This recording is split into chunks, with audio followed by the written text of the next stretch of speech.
out to those businesses that some of these programs exist. I think that would be probably the first step. That way you could encourage them to take advantage of that.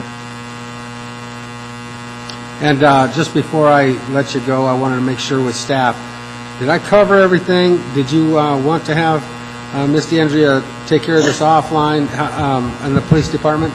So I turn it over to you, Brian. We've taken down Mr. Murray's comments. It will require a little bit of work on our part and some follow-up with Mr. Murray. I would encourage Ms. DeAndrea to follow up with Glenn and see if he's got specific areas in terms of the dirt road maintenance that we can take a look at. So we'll let Maria call you. Perfect. And so you will have some follow-up coming your way. Mr. Murray, I appreciate you coming in tonight. Thank you, Mr. Mayor, members of the council. All right. Next, I'm going to call up Preston Gibson with Xcel Energy for a public service announcement. Mr. Mayor, can I make a quick announcement? Yeah. We had a brief interruption of service on Channel 8. It was not up when the meeting first started at 6 p.m. I'm told that it is back up and live. We never lost the feed on the internet, but we did lose it for about 30 minutes, but I understand it's back up. All right, so what I would do at this time is apologize to any people that are viewing Channel 8, and we're hoping to have seen the entire meeting. You missed the first half of the first half hour. We didn't intend for that to happen, and our staff would be glad to cover anything that you missed if you want to follow up. So thank you for those folks that are at home viewing the meeting.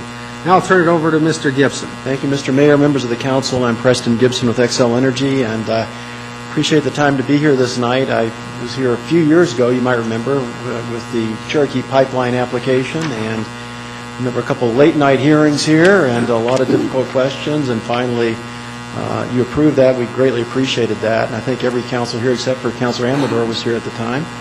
And I don't have any requests tonight, so I think that's a good thing. I don't have any needs or anything. I'm here to thank you for that, and just to show you how I think as a company we've kept faith with the community. We've built a safe pipeline. We've constructed it on time and on budget, and we also have worked very closely with the landowners to be sure that we've satisfied any concerns, any issues that they may have had.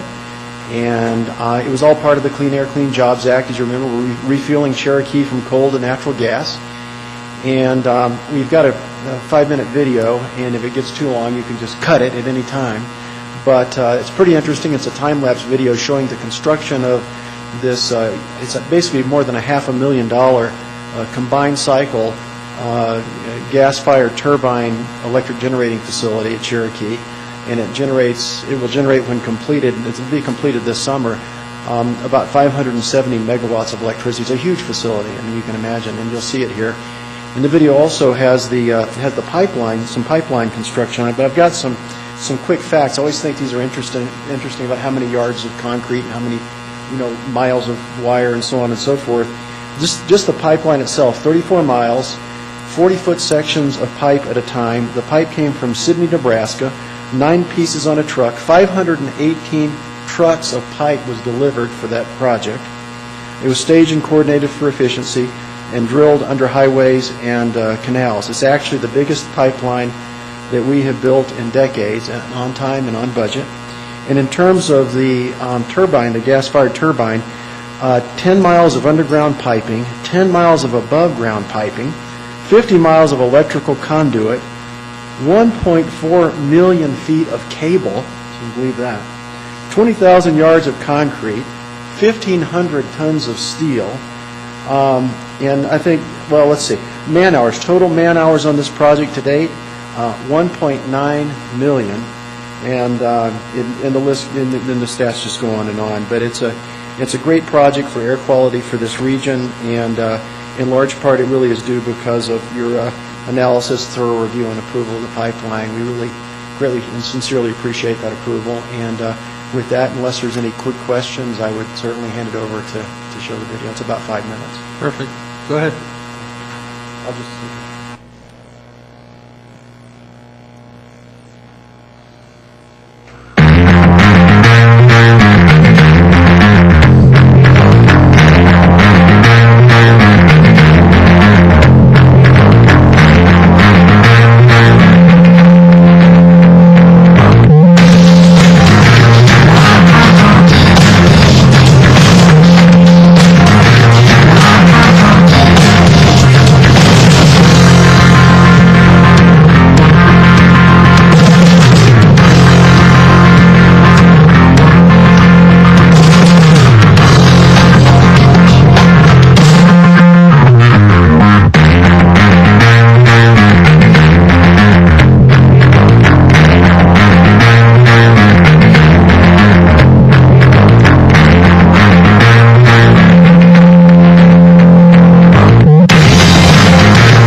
Preston? Thank you for coming in tonight and showing us the video. I would ask, how was the safety on the project? Were there any incidents? I don't think there were. I think it's been a very, very safe project so far. And we have something at the company called Journey to Zero, which means 0 accidents in a year. And I think we're close to achieving that, if not there, very close. And with this particular project, I don't think there were any. Let me take a look, though. I don't Yeah, I think just there was were any. curious. I just Yeah, want to make that's a sure good question. everything was safe. Yeah, absolutely. But we appreciate you coming in and following up with us. And we're glad the construction's over with and it's in place, so we won't disrupt our community anymore. Well, it's great to be before you again. I appreciate the time. And if you ever need anything from Excel, just give me a call. Absolutely. Thanks, Preston. Thank you. Now, is there anyone in the audience who intended to sign up for citizen communication and did not get to the sign-up sheet that would like to speak before the council tonight before I close out this portion? Please come forward. In the back. Could you state your name and address for the record? Hannah. Okay. Hi, good evening. Hannah Mullen with Congressman Perlmutter's office. My apologies for the tardiness. There's some really bad traffic out there tonight. So, anyways, I'm just here really quick to let you know that we have 2 events coming up next week. Our first one is a telephone town hall that we'll be having on Wednesday night, March 11th, from 7 to 8 o'clock at night. If you're interested in participating, please call me at my office and I will get you signed up for the event. We're calling 80,000 people, so it should be a good conversation. And then on Friday the 13th, in the morning from 10 a.m. to noon up in Thornton at the Rec Center, we are going to be doing a senior resource fair.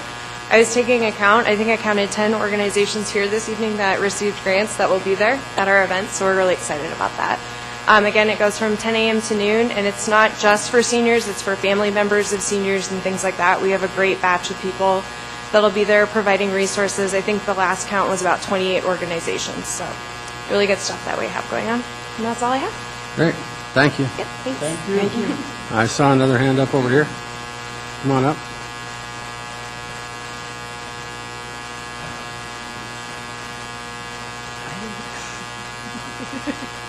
Hello. Oh, you just turned it off. Yeah, hit it again. There you go. Okay, sorry about that. I'm Charles Wolfersberger, resident of Commerce City. I'm actually kind of here on behalf of, I'm a CPA. I've run a property management firm. It kind of all stemmed from my involvement with my neighborhood, my homeowners association, Metropolitan District. I have picked up some additional neighborhoods that I manage and provide services for, and I just wanted to briefly. I was told last week that it sounds like the city is working on developing a plan or a process for metropolitan districts for approving future metropolitan districts, and I just wanted to briefly just kind of put out that I would highly encourage the city to consider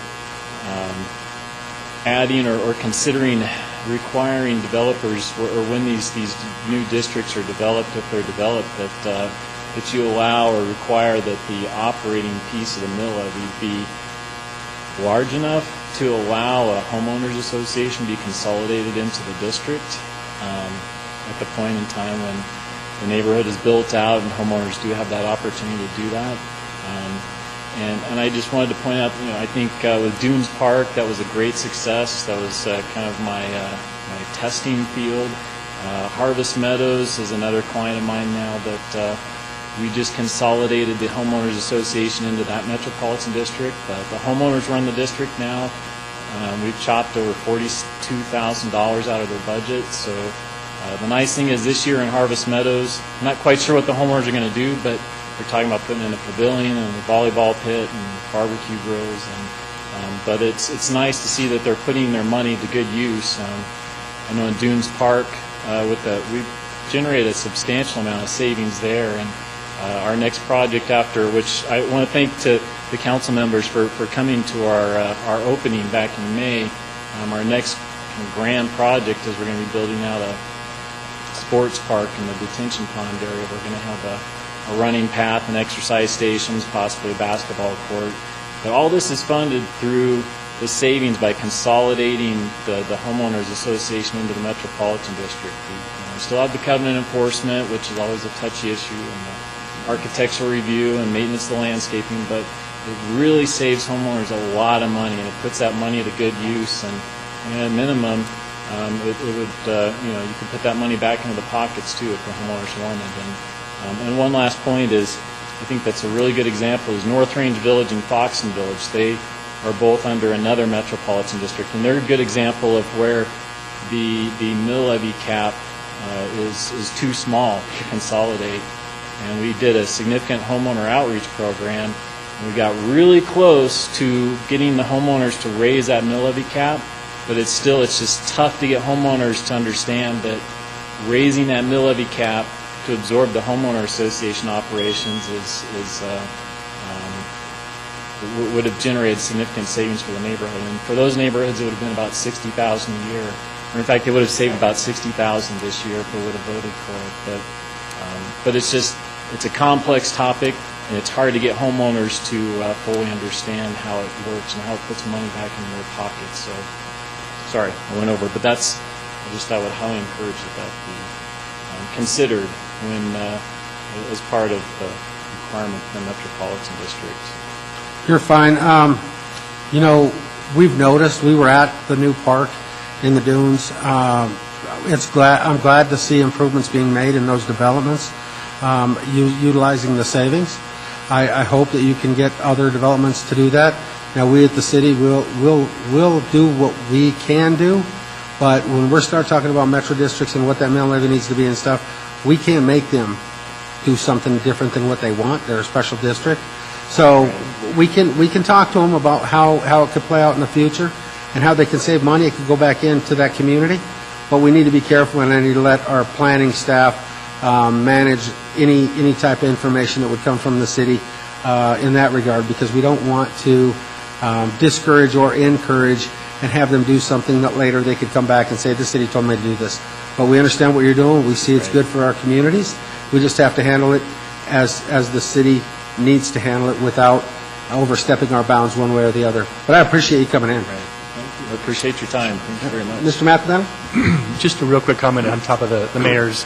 I think it's been, 3 or 4 years since you first showed up here and talked about some of the concepts that you were exploring. And it's, I just want to say thank you for sticking with it. It's great to see the fruit of your labor. And I think, obviously, the Dunes Park opening, I didn't get to attend in person, but it's a great example of what you've been able to achieve. And I think as you're able to chalk up those examples, certainly other communities are going to hopefully have a better sense of what that commitment to change might mean. And so thank you for sticking with it. I think you've been a great advocate for those neighborhoods, and it's I think exciting to see in particular the ability for those communities to now reinvest within their piece of the community, and it obviously helps them feel more proud of where they live. And again, you're doing a great service, so thank you.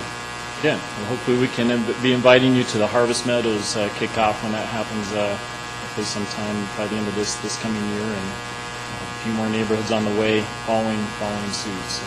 Great. Thank you. Appreciate your time. Thank you. All right, is there anyone else before I move on? I think we've covered citizen communication, so we'll move on in the agenda to the approval of the minutes. I am open for a motion to allow Councilwoman Elliott to abstain from voting on the minutes of October 20th. She did have an excused absence. Mr. Bullock. So moved. Okay. Mr. Teeter? I'll second that. All right. All those in favor signify by saying aye. Aye. Opposed, say nay. Motion is carried. Now we can take up the October 20th minutes. I need a motion. Mr. McEldowney?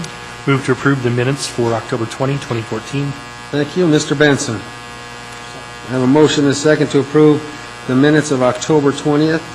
All those in favor signify by saying aye. Aye. Opposed, say nay. Motion is carried.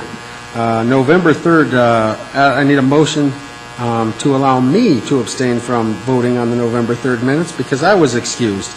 Mr. Bullock? So moved. Okay. Mr. McEldowney? Did Mr. Bullock ultimately join us? I did not see him. Yep. I ran the meeting. No, I'm sorry. Mr. Benson, I don't see him. Yes, He did join late? Okay, if you look further down, there's another attendance further down. Oh, I missed it. Okay, thank you. Just me. So then I would second the All motion. right, thank you. All those in favor signify by saying aye. Aye. Opposed, say nay. Motion is carried. Now I need a motion to handle the November 3rd minutes. Mr. McEldowney? Mr. Amador? Second. All those in favor signify by saying aye. Aye. Opposed, say nay. Motion is carried. Now I need a motion to approve the minutes of November 17th. Mr. Bullock. Move to approve the minutes of November 17th, 2014. Mr. Douglas. Second. I have a motion and a second. All those in favor signify by saying aye. Aye. Opposed, say nay. That motion is carried. And we'll do the December 1st minutes of 2014. Mr. Bullock. Move to approve the minutes of December 1st, 2014. Councilwoman Carson. Second. I have a motion and a second. All those in favor signify by saying aye. Aye. Opposed, say nay. Motion is carried. One more is the January 5th, 2015 minutes. We'll go with Mr. Teeter. Move to approve the minutes for January 5th. Okay, thank you. Mr. Douglas. Second. I have a motion and a second. All those in favor signify by saying aye. Aye. Opposed, say nay. That motion is carried. That takes us through the minutes, and there were quite a few. We'll move into the consent agenda. The consent agenda includes items that are routine, procedural, informational, self-explanatory, and non-controversial. They are presented to council for a single motion and vote. Any member of the council may ask to remove a specific item for further discussion and a separate vote. Tonight, there are 7 items listed under the consent agenda. Does anyone on the council wish to remove any of these items? I have McEldowney and Carson lit up. Did you want to remove something, or is this for a motion? All right. I just want to make sure with Carson over here. You never know. All right. Seeing none, I'm open for a motion to approve the consent agenda. Councilwoman Carson. Move to approve consent agenda. Council is seated. Mr. McEldowney. Second. All right. Now, if I can get Mr. Gaylor to read the titles of the consent agenda. Title of Ordinance 1998 reads, an ordinance amending the 2015 budget of the City of Commerce City, Colorado by the recognition of the Adams County Community Development Block Grant, CDBG, funds in the amount of $166,720 for Derby Sidewalk Repair and Replacement Project and the authorization of the expenditure thereof. Title of Ordinance 2044, an ordinance authorizing the issuance by the City of Commerce City, Colorado of its sales and use tax revenue refunding bonds, Series 2015, and providing other details in connection therewith. Title of Ordinance 2045, an ordinance amending the 2015 budget of the City of Commerce City, Colorado by the recognition of the Colorado Department of Transportation grant in the amount of $8,500 for DUI enforcement efforts and the authorization of the expenditure thereof. Title of Ordinance 2046, an ordinance amending the Commerce City Revised Municipal Code regarding the Commerce City Liquor Authority. Title of Ordinance AN 231-14-1, an ordinance amending the legal description attached as Exhibit A to Ordinance AN 231-14-15 regarding property located at 10730 Potomac Street, Commerce City, Colorado. Title of Resolution 2015-15, Resolution approving grant of easement to South Adams County Water and Sanitation District. Title of Resolution 2015-16, Resolution appointing members to designated boards, commissions, and committees of Commerce City. And that completes the consent agenda. Okay, the consent agenda has been read. All we need now is a roll call vote.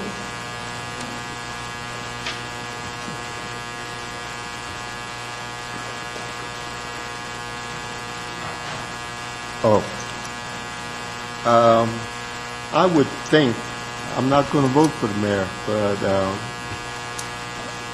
wow, I wish he had voted before he left. What we have here is 8 yes, well, no, we don't even know yet.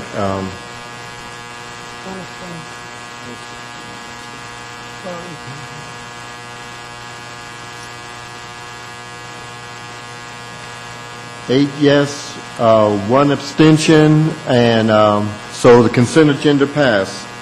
Next item is a public hearing.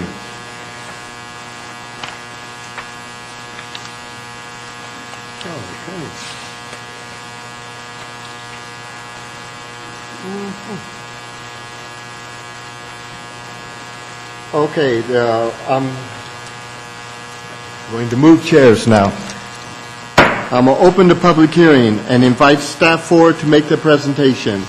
Okay, it's up to you now. Thank you. Thank you, Mayor Pro Tem Bullock. The first case before you tonight is case Z-915-15. This is a zone change request from I-1 to I-2 for property located 8350 Rosemary Street. The current zoning of the property is I-1. You can see the surrounding zonings, are a mix of I-1, C2, C3, I-2, R2, a little bit of everything in this particular area. The case history for this particular property, it was annexed in 1985 and subsequently zoned to I-1. At that time, the use was agricultural, but no development of the property has occurred. From the aerial, you can see that the subject property is vacant. The surrounding area contains a mix of land uses. And these images show the existing character of the property. This is taken from East 84th Avenue looking south along Rosemary Street, from Rosemary Street looking east along 84th Avenue, from East 83rd Avenue looking north along Rosemary Street, and the subject property is located across the street from Gala Gardens and New Life Christian Center. And then this last image looks towards the adjacent residential use along 83rd Avenue. The request before you this evening is to rezone the property from I-1 to I-2. It has been on the market for several years and has not been developed with the existing zoning in place. The owner believes that expanding potential buyers to include I-2 uses will allow the vacant lot to finally develop. A complete list of all I-2 uses was provided in your packet this evening. Just for clarification, no sort of truck repair or salvage or junkyards would be allowed in the I-2 zone district. The Irondale sub-area plan was adopted in 1998, and it identified the Rosemary Street corridor for commercial and light industrial uses. It also identified Syracuse Street as a future right-of-way. This does border the subject property to the east. In 2009, the Land Development Code was adopted along with its greater industrial design standards than what previously existed. The 2010 Comprehensive Plan update also identified Rosemary for industrial distribution type uses, which is typically correlated with an I-1 and I-2 zone district. It also included policies referring to the previous Irondale sub-area plan with regard to the land uses in the area. From our future land use map, it shows that the Rosemary corridor is identified for future industrial and distribution uses, along with general industrial uses bordering the subject property to the east. Since the 2010 Comprehensive Plan, two things have happened that make this property more suited for the medium-intensity industrial use. First, the city became aware that the Union Pacific Railroad had purchased land for future rail connections to the Burlington Northern Railroad, which cuts through Irondale. All the properties shown in yellow on this map here are properties that are owned by Union Pacific, and as you can see, it does border the subject property to the south. In addition, Xcel's Cherokee Natural Gas Pipeline was approved in case CU-97-12. That pipeline does run along East 84th Avenue in the right-of-way, which borders the subject property to the north. So the combination of these two makes the area less suited for highly trafficked commercial uses and perhaps a bit better suited toward a slightly higher intensity industrial use. The Planning Commission determined that further study is needed in this particular area to further refine those land uses, especially along the future rail connection and the natural gas pipeline. But they did believe that the I-2 zoning is appropriate for this property due to the higher intensity industrial uses which are commonly found along rail lines throughout the city. To preserve the intent of the Irondale sub-area plan and to maintain a commercialized appearance along Rosemary Street, there are two conditions proposed. The first of these is that no access will be allowed from Rosemary Street. This is in line with the standards we already have for access within the Land Development Code, and the property does have right-of-way on the other three sides as well, East 83rd Avenue, East 84th Avenue, and the future Syracuse Street. In addition, future development on the lots that have frontage along Rosemary Street will need to be oriented facing Rosemary Street, again, to maintain that commercialized appearance that was identified in the 1998 Irondale sub-area plan. The Planning Commission determined that in light of the recent information that the city's obtained since the 2010 Comprehensive Plan update, and with the proposed conditions, the proposed zone change is consistent with the comprehensive plan and will be compatible with the surrounding area. It will also allow for the development of a long vacant parcel in accordance with the Land Development Code's standards. As of today, staff has received one request for additional information regarding this case. This individual also appeared at Planning Commission to express his concerns related to potential impacts of new development on his adjacent residential property. On February 3rd, 2015, the Planning Commission held a public hearing and voted 5-0 to recommend approval to City Council regarding this request, subject to 2 conditions and 3 advisories. Staff is now available to answer any questions that you may have, and a representative of the applicant is also present to speak on behalf of this request. Thank you. Thank you. City Council, you have any questions for the staff at this time? Mr. McEldowney? Okay. Mr. Benson? What are the conditions? The conditions are listed in the packet, included with the recommended motion, but they include the limited access, so no access would be allowed from Rosemary, but it would be allowed on the other 3 sides. It also requires that any development on the lots facing Rosemary Street would be oriented towards Rosemary to preserve that commercialized appearance. You know, as a practical matter, what, if any, interference will there be with surface traffic in this area? At this point in time, it's not possible to say. There is no development proposed right now, but all of the traffic would be reviewed thoroughly during the development review process. I mean, is the line going to cross any existing streets? No, the land does not cross any existing streets, but it is bordered on all 4 sides by existing or future right-of-way. Okay, thank you. Thank you. Anyone else? Also, Mr. Mayor, as a comment to Mr. Councilman Benson's question, the condition provides that no right-of-way access would be allowed onto Rosemary to impede traffic traveling on Rosemary. And that's one of the conditions. Mr. Amador?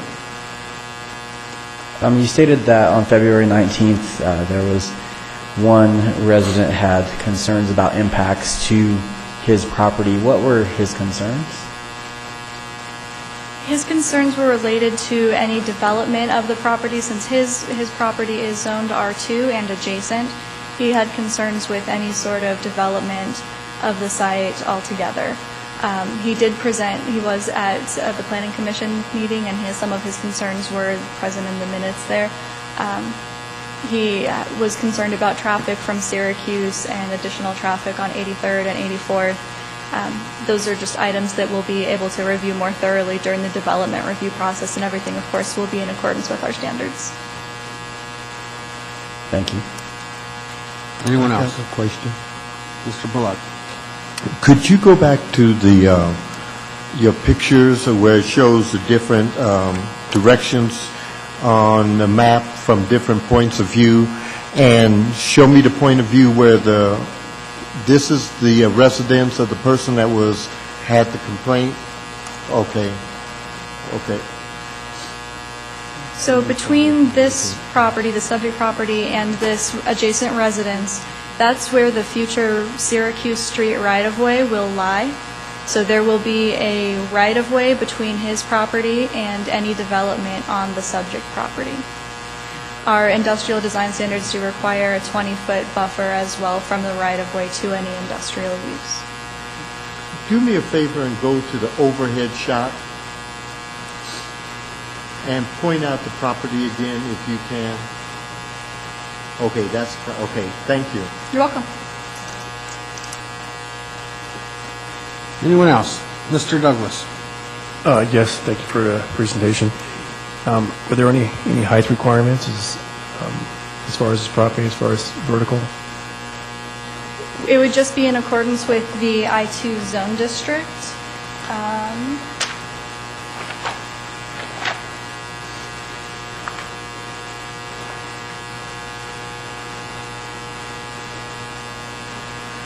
The maximum building height would be 50 feet. 50 feet.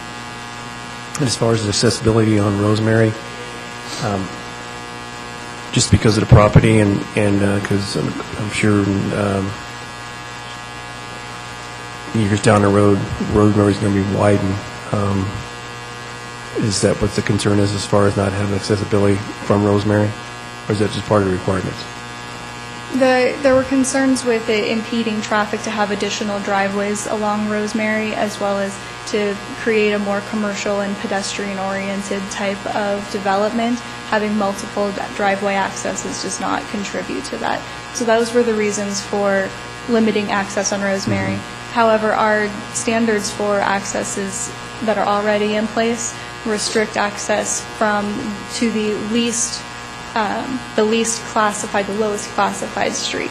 So since Rosemary is a collector or arterial, access would already be required from either 83rd or 84th. This was really to make sure that there's going to be shared accesses, shared driveways, and that sorts of thing, that it's developed as a cohesive unit to ensure that any future subdivision would still not have wide driveways along Rosemary.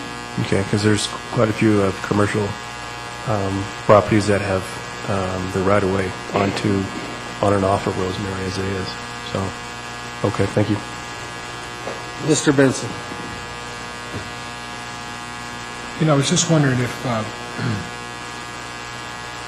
we have a lot of problems with the railroads, I think.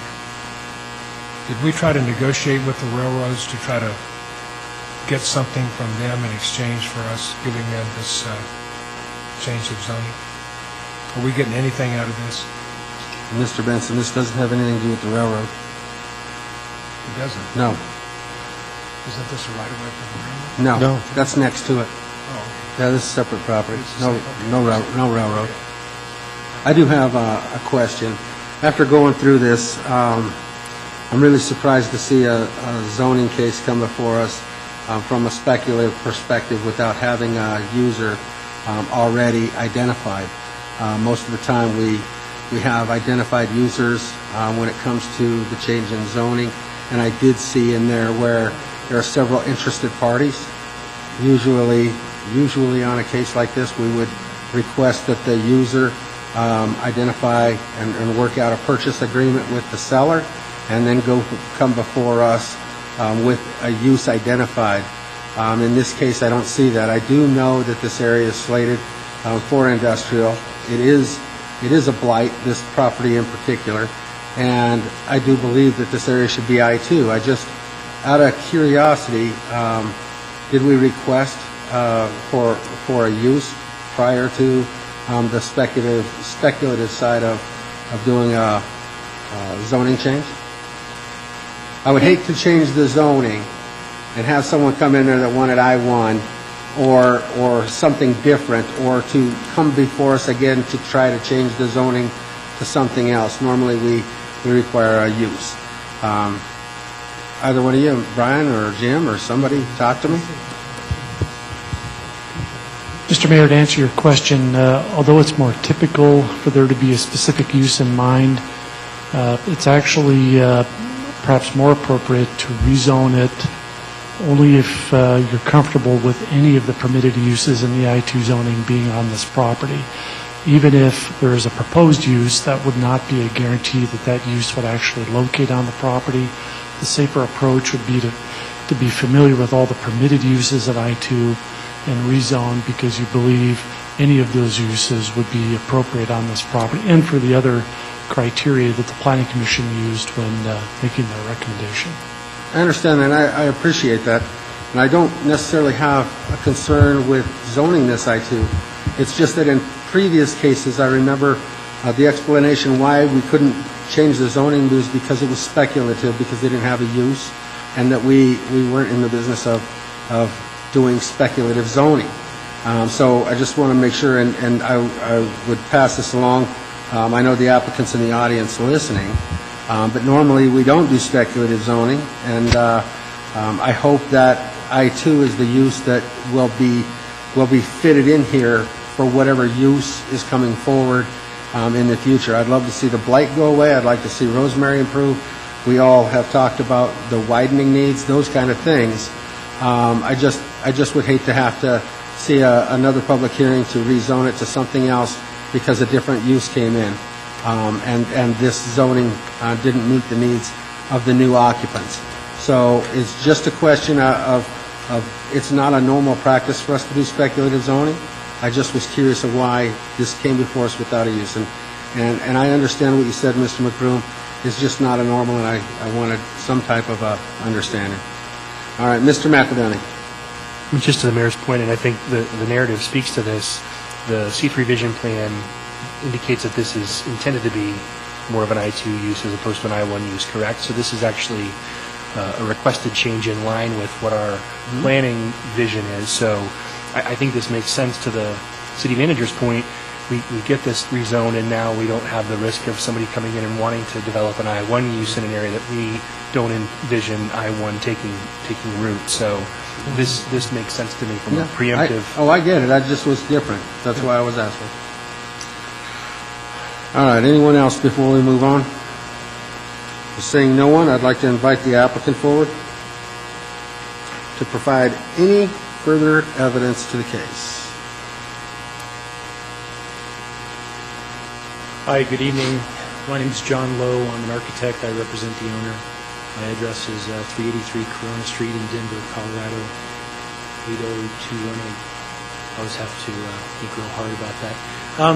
We had a long discussion with Caitlin and the planning board about, or the planning, the planners about, what do we do with the use? I mean, the owner's had on this property for over 30 years. He really wants to be able to sell it and have a good development. And by changing the I-2, it opened up the spectrum of what the uses could be in that area. I mean, I understand your concern. So honestly, something I didn't think about when I was advising the owner that somebody could sell it and then come around and say, I want to make a commercial or something else. I don't think that's the owner's intention at all. He has a few interested parties, but nobody's written a contract yet, pending the use of changing the zoning to I-2. So, okay. Any other questions? Well, I guess what I would ask you, do you have any other evidence you'd like to submit during this hearing before I go to the council to ask you questions? No, I think the planning staff has done a really good job, explaining what's going on and how it fits into the Irondale plan. So. Sure.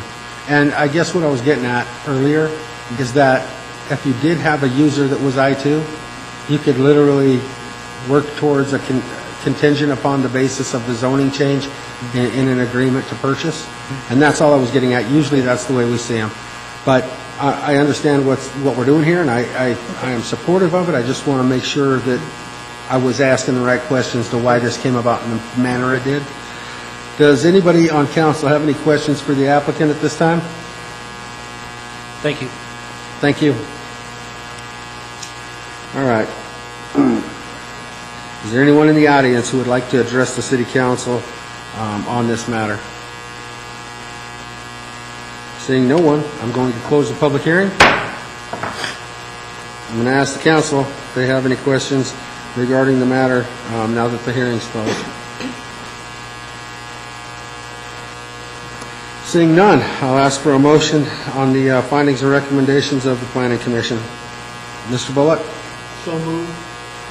Mr. McEldowney? Second. We have a motion and a second to approve the findings and recommendations of the Planning Commission. All those in favor signify by saying aye. Aye.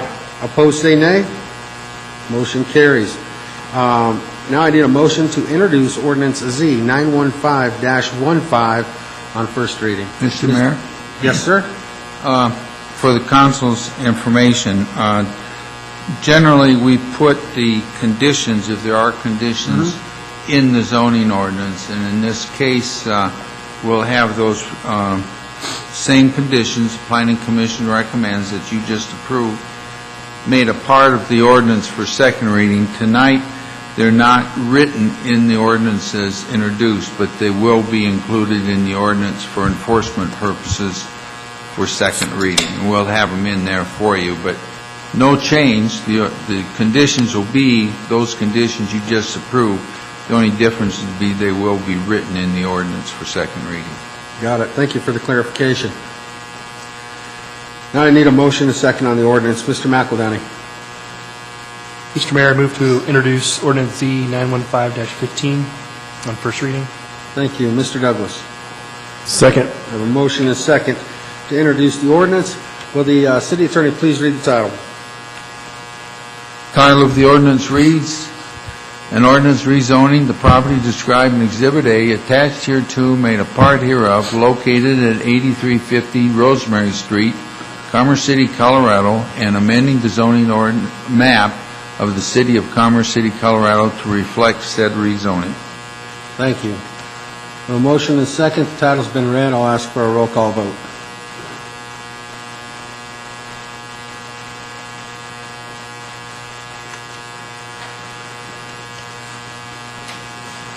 For the record, the ordinance is introduced unanimously by the City Council this evening. Now, before we move on to the next public hearing, I want to make clear for the record that Mr. Teeter, Councilman Teeter, has shown up, and he showed up right at the end of citizen communications, so thank you for being here, Mr. Teeter. All right, now we'll move on to our next case, Ordinance Z-918-15. I'm going to go ahead and open the public hearing. I'm going to invite the planning staff forward to make their presentation. Thank you, Mayor Ford. The next case before you tonight is Z-918-15. This is a request to change zoning from I-2 to R2 for property located at 5360 Monaco Street. The current zoning of the subject property is I-2, as you can see here. The property is developed with a single-family detached home. These images show that the property has been well-maintained. It has a beautiful yard. The history of this property, it was first platted in 1952 as part of the Tiffany subdivision. The home was built by the applicant's parents in 1954 and has been occupied by the family ever since. The entire South Rose Hill neighborhood was annexed into the city in 1962, and in 1964, the area within 300 feet of the future Interstate 270 was zoned to I-2. The current request this evening is to change the zoning of the property from I-2 to R2. At this time, the applicant's brother wishes to purchase the family home, and to obtain financing and insurance, the property needs to be a legal and conforming use. With its current legal non-conforming status, the property is allowed to remain as it currently exists in perpetuity, but it may not expand, enlarge, or rebuild. So if the existing home were to be destroyed, all of the new uses and structures on the property would have to conform to the I-2 zoning standards. The comprehensive plan does identify the entire South Rose neighborhood for industrial and distribution type uses. This designation followed several decades of unclear direction for the neighborhood. Since 1975, with the comprehensive plan, this area was identified as a difficult mix of residential and industrial uses. These uses have very different needs as far as the public amenities. They need different street widths, they have different amounts of traffic volume, and different requirements for the public amenities. The 2010 Comprehensive Plan update attempted to clarify a direction for the neighborhood. Following extensive outreach, it was determined that the focus should be on light industry and office uses while supporting but not expanding the existing residential areas. This direction was based on the lack of schools and parks in the immediate vicinity. With the exception of Leiden Park, the people must cross 56th Avenue to access public amenities. And with the increased growth of industrial development in this general area, there's a lot heavier industrial traffic on 56th Avenue than there previously was. To look at a more intensive analysis of the neighborhood, the current land uses are shown here. There are approximately 200 single-family attached and detached homes, approximately 70 properties used for for industrial purposes, both with actual industrial buildings as well as just storage or parking. There are 15 vacant lots and 1 park property. To compare this to the zoning, you can see that several residential properties are actually zoned I2, including the subject property, and there are several industrial or storage properties that are zoned R2. In addition, we mapped the zone changes for which we could find records since 1964. As you can see, there were 9 zone changes from industrial to residential. These are primarily on the western side of the neighborhood and were for existing single-family homes that had been zoned to I2 in 1964. There are also about 15 residential to industrial zone changes, primarily on the eastern side of the neighborhood, and this was to accommodate new industrial growth. Based on this analysis, the Planning Commission determined that the proposed zone change is not appropriate for this property and for the neighborhood. The Planning Commission's discussion of the approval criteria is shown here. Although the existing residential use is compatible with the area, the expansion of industrial uses and the comp plan indicate that the area is not suitable for the R2 zoning. Staff also received comments from Tri-County Health Department regarding a potential hazard of flammable gases from a nearby landfill. The applicant was provided a copy of these comments, and the Health Department did not have an objection to the zone change. As of today, there's been 1 response to public notice. While I was posting the property before Planning Commission, the neighbor to the south expressed support for the zone change request as long as her I2 zoning is not affected. On February 3rd, 2015, the Planning Commission held a public hearing and voted 3-2 to make a recommendation of denial to City Council regarding this request.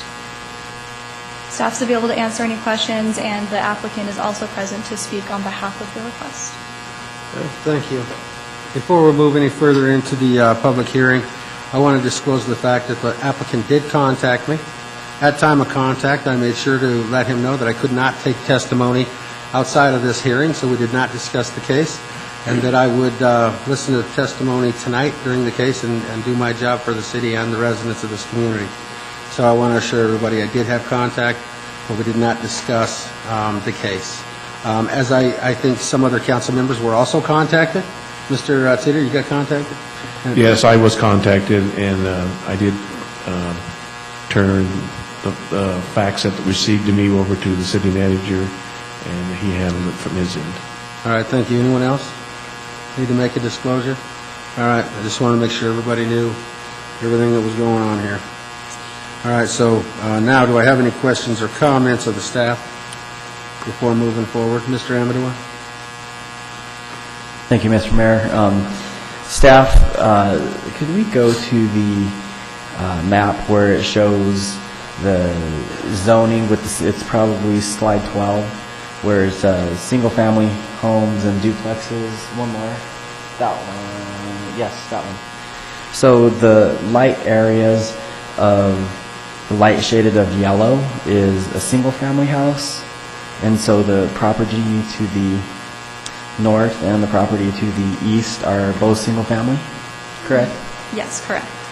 And so did the applicant give any indication why everyone around him was an R1 and he was requesting an R2? This is the current land uses. So shown in the lighter color yellow is single-family detached homes.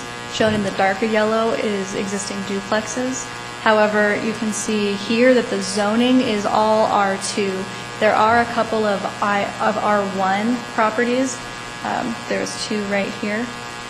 But predominantly this neighborhood is zoned R2 and I2. Okay, a second question. You said that if the property was, I think it was one of the slides where you said if it was destroyed, that it would not be able to be rebuilt as a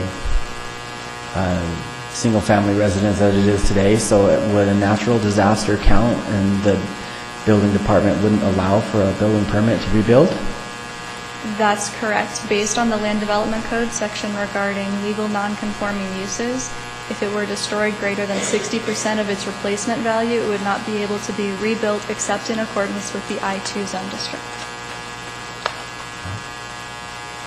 Thank you. I'm going to wait, hold my questions until after I hear some more testimony. Seeing no more questions from the council, I'm going to invite the applicant forward to provide further evidence. Please come forward, state your name and address for the record.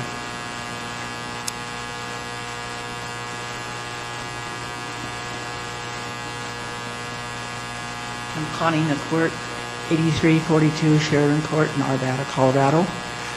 Before we present our representation or whatever, I just want to give you a little bit of family history, and then my husband will do the rest. Is that all right?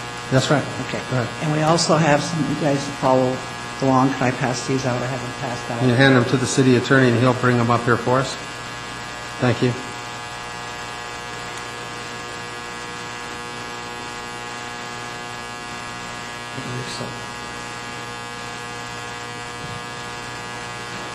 As I've stated, my name is Connie Ray McWirt. I'm here with my husband, Reuben, my sister, Donna Ray Ferris, and my youngest brother, Don Ray. I just want to tell you a brief history of our family. Our parents built the house in '54, and it became our home. They raised 4 children who all attended Rose Hill Elementary School, Kearney Junior High, and Adams City High School. Both our parents, John and Laura, helped start the first Girl Scout and Boy Scout troop in the Rose Hill area after they moved in. Laura, along with Gene Klein, helped to get busing in that area, our area, for Rose Hill School. The family has been at this location for 61 years. Both of our parents have died in the home they built and they loved. The youngest son, John Ray, wants to continue living in the family home and purchase it. As you can see, we have strong ties to this home. That is why we have come to request a zone changing from I-2 back to the R2, which would then allow and continue use of the residence for the house and with all the privileges that come with the R2 zoning. R2 zoning, if a disaster would happen, he would be able to rebuild. As I-2, we cannot. I'll introduce my husband, Reuben. Sure. Please come forward.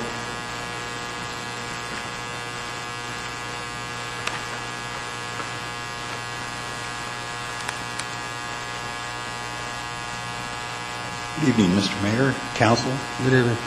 My name is Reuben McWirt. I live at 8342 Sheridan Court in Arvada, and I'm here to get a brief presentation to kind of work with the criteria that we were presented and required to meet. The aforementioned met with the Planning Council, Planning Commission on February 3rd for the request for a rezoning of the subject property, and the recommendation by the Planning Commission was a denial. The reason given for the recommendation was based on the comprehensive plan, future land use code, and that the area had changed or is changing and is in the public interest, as identified in the Planning Commission meeting agenda. There are inconsistencies with the DRT and the Planning Department information. In addition, there are discrepancies between the comprehensive plan and the future land use code. We'd like to present information, facts, and supporting documentation to support our request for a rezoning designation to R2.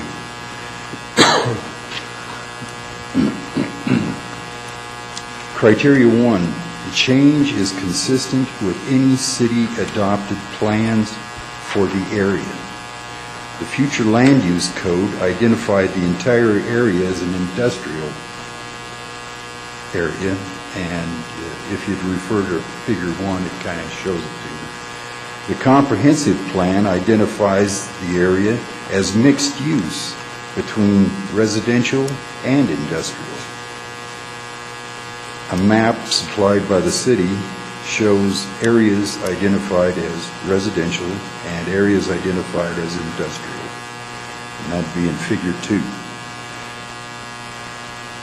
Use of the comprehensive plan and the future land use code as one of the criteria cannot be met unless the applicant is requesting a zoning change in the direction that you guys want.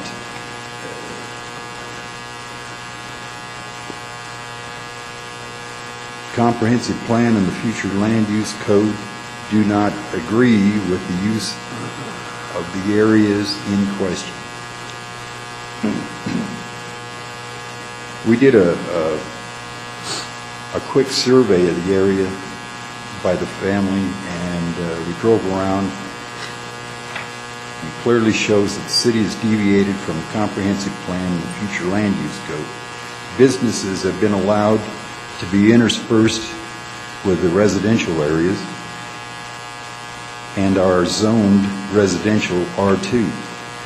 Our inspection of the neighborhood resulted with a rough estimate of 200 residences with approximately 3% new construction and multiple upgrades to existing residences and several remodeled residences and 2 vacant homes.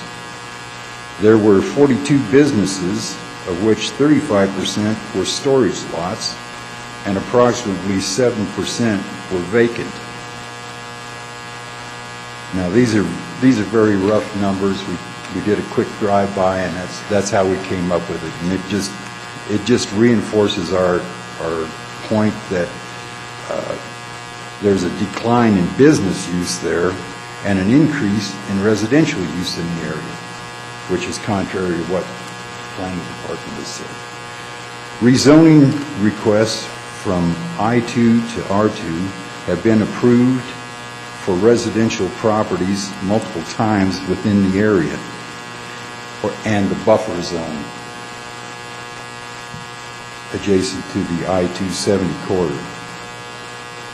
The subject property has been identified as industrial I-2 located within the buffer zone. However, there is no documentation of what criterion was used to determine the buffer zone, such as a dimension that could be verified. This leaves the question whether our property is completely within or partially within the buffer zone.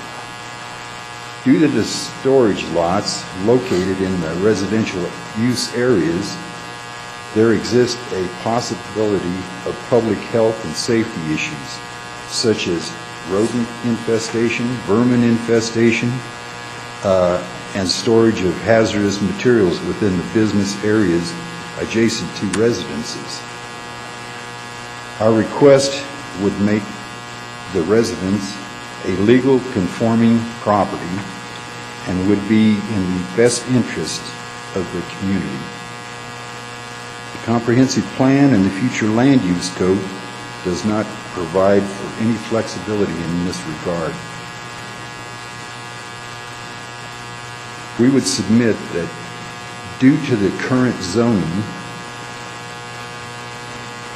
there are inconsistencies placed on, these are inconsistencies that place us in an untenable situation. One, inability to replace the structure if natural disaster or other type of catastrophe damages over 60% of the home. This would result in loss of family home that was built by their father and lived in continuously since 1964. Number two, inability to sell the property as a residential property. Potential buyers would have difficulty in securing affordable home loans or affordable insurance with the I-2 designation. Number 3, inability to sell as a commercial property. Based on building department requirements, the lot must be 50,000 square feet in area with specific setbacks from the neighbors and from the street. The subject property is approximately 8,150 square feet. Not going to make it. Based on the information provided for the request rezoning, we believe we're justified in getting it. Number 2, the change is compatible with proposed development surrounding land use and natural environment.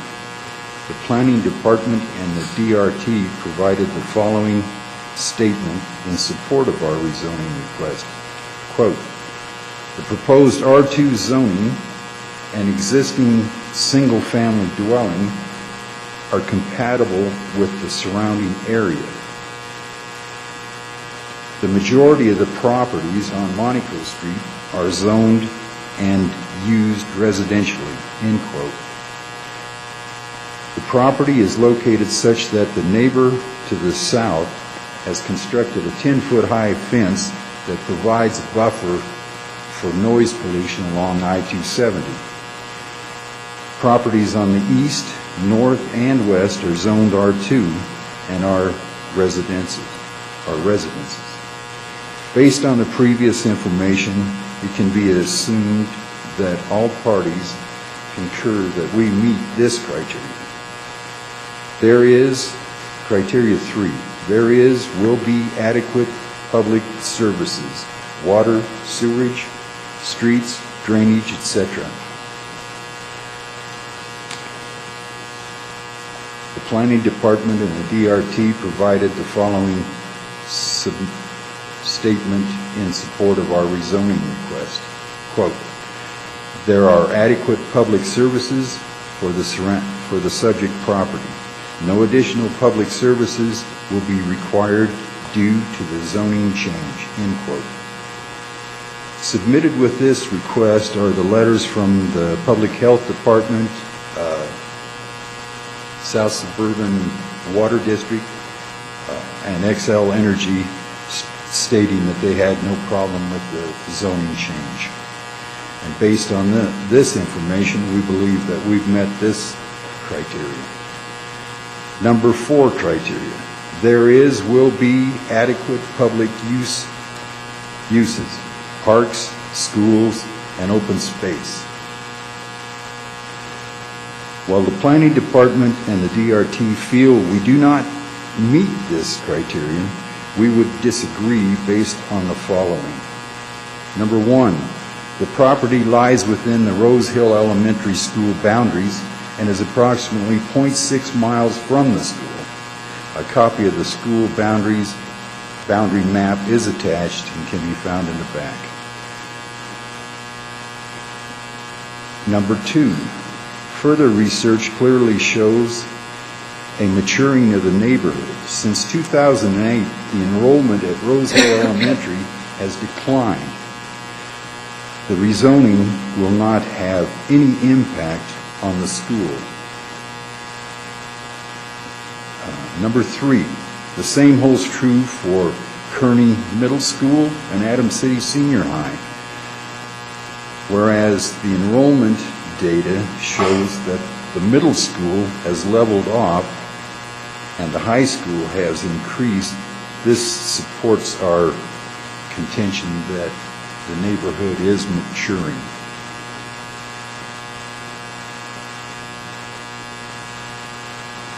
As for the parks in close proximity to the residents, throughout the 50s, 60s, 70s, and 80s, no parks existed except where City Hall used to be. Since that time, 3 parks have been constructed nearby. One at Holly to Monaco at 60th Avenue, one on Monaco Street at 56th Avenue, and Leiden Park, which is in the neighborhood up on Leiden Street.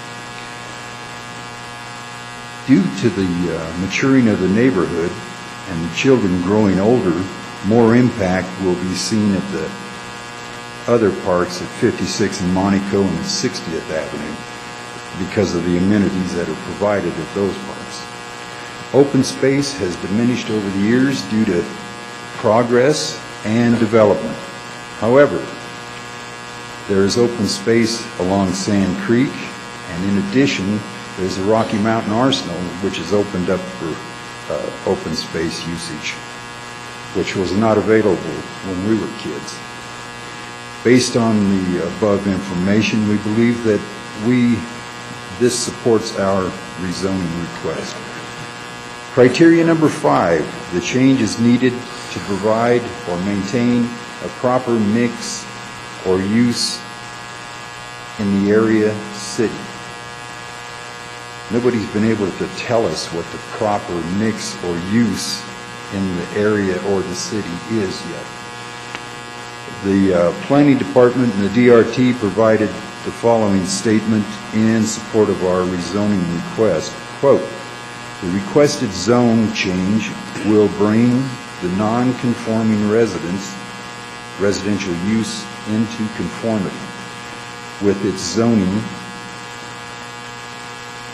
affording it the same ability to expand and upgrade as the other residential properties, providing stability in the immediate neighborhood and ensuring a proper mix of use in the city." End quote. Since the city has allowed businesses to be interspersed within the residential area, the rezoning will aid in the balancing of the proper mix of residences and businesses. Based on this information, we believe that we've met this criteria. Number 6 criteria. The area for which the change is requested has changed, is changing, and it is in the public interest to allow a new use or density. Again, nobody could define what density meant.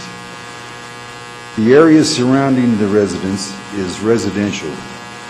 New residential construction has continued within the area, as well as upgrades and additions and remodels.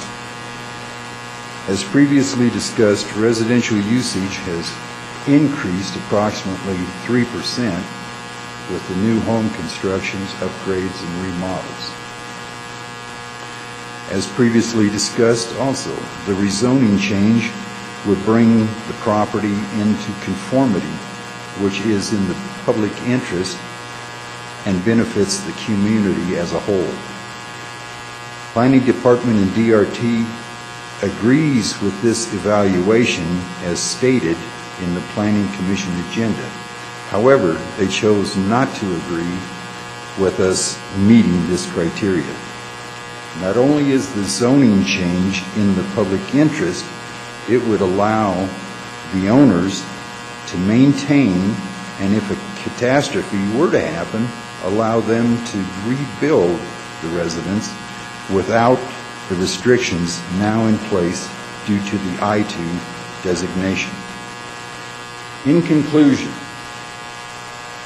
we feel we have met the criteria 2 through 6 and have pointed out discrepancies in the first criterion as follows that weigh in favor of our rezoning request. The city has allowed new residences to be constructed in contrary to the future land use code. The city has allowed rezoning from I-2 to R2 multiple times. The city has allowed businesses zoned R2 to be interspersed within the residential use areas, contrary to the comprehensive plan. Since the comprehensive plan approval and incorporation of the buffer zone for industrial usage, no improvements to the city roads have been done, such as widening or strengthening for heavy equipment and semi-truck traffic. Number 5, health and safety issues exist in residential use areas because of allowed business usage in the residential use areas. Number 6, Adams County sees the subject property as a residence and assesses property taxes as such. Number 7, schools, parks, and available open space are significantly improved from past decades. Number 8, there exists no clear accessibility to buffer zone businesses without travel through residential use areas. And number 9, the city is complicit in the so-called eyesore viewpoint of the area as commented by one of the planning commissioners during the planning commission meeting. I thank you for your time. Are there any questions? Or can I answer We're any going to find questions? out here. Okay. Does the council have any questions or comments for the applicant? No? Wow. Yeah, of staff? All right, why don't you ask those of staff at this time? Sir, if you'll just remain there for a moment until it may entice a question for you, so just hang out there for a moment. Mr. Bullock? When was the last zone change from I2 to R2 or in that area? That's the first question. I don't have it specifically here in front of me, but I believe it was around 2007. Okay. When was the last time a home was built or remodeled in that area that would need to have insurance or something that would have to have an R2 designation? There would not be construction of new homes on an I2 zoned lot. We did have construction of a new duplex farther north on Monica Street in 2014. It is zoned R2. Okay. Is it within that south of 56th Avenue? Yes. Okay. And that was that an R2 lot or an I2 lot when the duplex was planning? It was R2. It's this lot, let's see. It is this lot that's shown as vacant right here. It is zoned R2. Or, yes, R2. Okay. When is the last time something was rezoned from R2 to I1 or I2 going in reverse? Going from residential to industrial? Correct. It's been a little longer. It's been since the 90s for that. Okay. Because I'm having a problem with the fact that that home is sitting there and is surrounded by other homes, and this, in the statement, it says that it's something that shouldn't be done, but it would be consistent to make the property conforming. When you showed the pictures of the house and the houses to the north and to the east of it, it was, it's a neighborhood. I mean, I didn't see the industrial, I saw the neighborhood, but yet I'm having a trouble with this request being denied. Because in our... Mr. Bullock, please don't preliminarily make a decision until we've heard all of the testimony and I close the public hearing. I will drop because that. you're walking the line. Okay, I will leave this alone. All right, thank you. You're just walking the line. All right, I'm going to go through some other... Mr. Amador? Thank you. So I think the applicant here touches on a very significant point about a buffer zone. And so is there a clear definition of what the buffer zone is, or can a buffer zone be a fence? Could you clarify on that again? What did you say there? I'd Could like it be- clear definition on what the buffer zone would be for staff. And if there is not a clear definition, can a buffer zone be identified as a definition of a fence? Thank you. Are you asking a buffer between a residential and an industrial property, or the area that was zoned to R2 in or to I2 in 1964? I would say, what is a buffer zone identified now? So actually both. Okay. Our current standards would identify a minimum of a 20-foot landscape buffer between any industrial use and a residential use. An industrial building would have to be located a minimum of 50 feet away from any any residentially zoned property. This property is existing residential non-conforming, correct? Yes. That's correct. And we also know that all the residences around here are zoned residential currently or industrial? To the north on Monaco, they are zoned residential. They're zoned R2. To the south along I-270, they are zoned I2. And to get to the second part of your question, the best evidence we have of what that specific width was is 300 feet referenced in other zoning ordinances, but there isn't one for that specific rezoning because it was part of a complete overhaul of the zoning code. What year was the complete overhaul of the zoning code? That one was in 1964, And the new land development code? 2009. Thank you. Councilwoman Carson. Bob, I just have a couple of questions. Do you know how many times the city has allowed rezoning from I-2 to R2 in that area? That's shown on this map here. We found records for 9 zone changes from industrial to residential. What were the periods of years there? These were in the 90s and the 2000s. These all occurred before the 2010 update of the comprehensive plan. That's the first time that this neighborhood was identified for industrial distribution uses. Okay. And then can you tell me how many new residential construction permits have been given out in that area? For brand new homes, I only am aware of the one from 2014. I'm sure that there have been others. I didn't do a search of what specific of the year of construction for this area. I think we identified it, I think roughly it was 7 or 8 that we saw that had been new construction. In fact, the one to the north, just north, I think has been done in the last 10 years to the subject residence.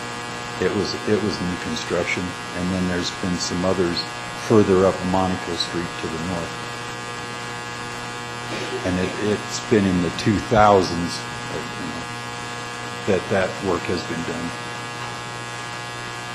Thank you. Memory But you were serves. only finding one in the files? There's one that I'm aware of. The new residential development, especially brand new homes, it doesn't occur all that often in the core part of the city, so I'm aware of the one. I worked on that one myself. There are certainly others in the area that were built within the last 10, 15, 20 years even. I just don't have a number for you. Okay, but we have had permits given out for... For properties zoned new R2, homes? yes. Okay. And this is a family home that a family member is wanting to purchase, is that correct? That's correct. Okay. Thank you. All right, Mr. Douglas. Oh, I'm sorry, Mr. McEldowney. Thank you.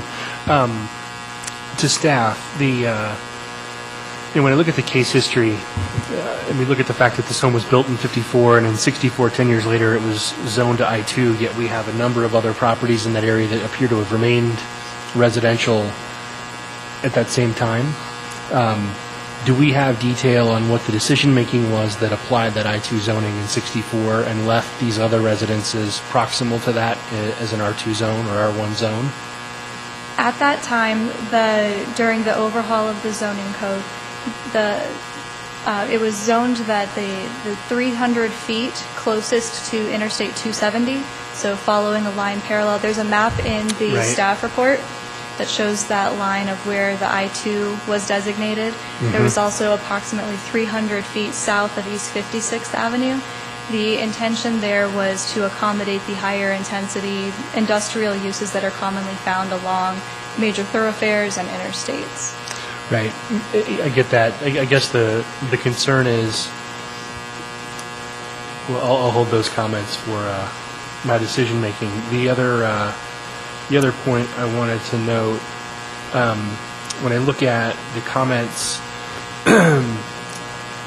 in reference to the 2010 comprehensive plan update on slide 11 of the presentation from staff, talked about planning commission analysis and that the 2010 comprehensive plan update included outreach to the affected areas, those of South Rose Hill, and that it, quote-unquote, determined that future land uses should focus on light industry and office, and that residential areas should be supported but not expanded.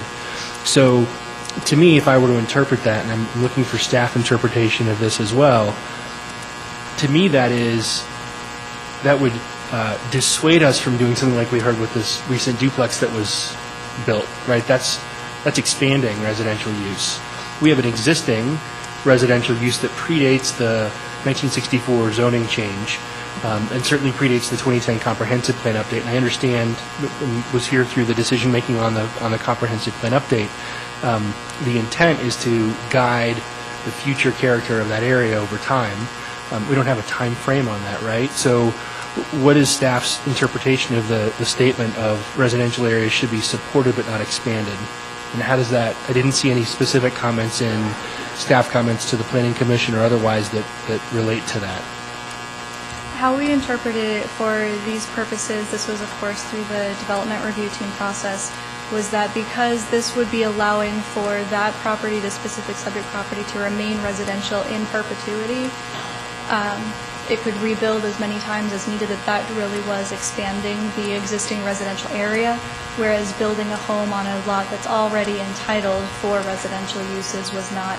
My understanding is that there were some minor difficulties for that property to obtain water, the duplex, because the city was not willing to provide water for something that's not in compliance with the comprehensive plan. So it's not that we're completely for all of this new construction, but if there's ways to do it, it's already legally entitled to do so. Right, but in this case, we saw through both Tri-County and through South Adams that there were no concerns with the zoning change based on existing utilities, other than the slight caveat from Tri-County in terms of the landfill that was within that 700 feet of what would be a 1,000-foot buffer. I guess I'm trying to get my head around what essentially seems to be we're defending a position around a theoretical buffer and not taking into account that this property, as are a number of others, have been there for quite some time. I guess the question on that then is, you said that obviously granting this change in zoning would grant that change in perpetuity. Has there been any discussion with the applicant or consideration about how to allow for this zone change in a non-permanent way? And I don't know that that's possible, but is it possible to say this is granted, the residential zoning that it's being asked for until such time that property changes hands? Is that a possibility? To my knowledge, it's not, but Mr. Gaylor would probably be a better authority on that one. The question about temporary zoning has been litigated in that, not in Commerce City, but in general, zoning follows the land uses, not ownership of the land. So if you have one owner owning land, a subsequent owner would have a right to succeed to the same uses. Otherwise, what you'd be in effect doing is depriving an existing owner from his right or her right to sell that property for that use, and thereby taking away a property right, if you will. So the rule is zoning follows the uses, not the ownership of the land. Which makes sense, obviously. Okay, I'll withhold further questions. Thanks. Mr. Douglas. Thank you. To the applicant, the reason why you're doing this is so this can be, get a new loan on his home, correct? Could you say that again, please? It's just so you can get refinancing on the home? No. No. The primary reason is so that we can maintain that residence, that single-family home there. Right. I mean, I think people tend to go off course here a little bit, thinking about financing and the home and all that. But the key here is that this was a legacy that was provided by their parents to these kids so they would have it. Now, with the I-2 designation, if over 60% of the value of that property is destroyed, it cannot be rebuilt. And it's too small a lot to be used for industrial. So thereby it makes it a vacant lot. There's not a thing they can do. That's the key issue here. It isn't refinancing or whether he can buy it or whether they can buy it. It's can they rebuild it and maintain it and keep it and be an integral part of this community. Right. Yeah, I can see where it's already tax base as residential, and looking at the lots just to the north on Monaco Street and then on Magnolia, there's some empty lots there. In order to be commercial, you'd have to buy 6 lots, Exactly. in order to do that, right? Exactly. So, exactly. And we're confined where we're located because to the south is already an industrial area. They've already built their facility. right. To the north is another house, and it isn't that old. I mean, I don't know, 15 years. I'm going to say 15 years. I'm speculating here. But then on the other side of that, there's open space that's fenced in, and I'm not sure who owns that, if it's Denver Water or somebody else that has water lines running through there, and they have vents, for methane coming through there. So there's no way that you can buy the number of lots that you're saying, so that you could do an industrial situation.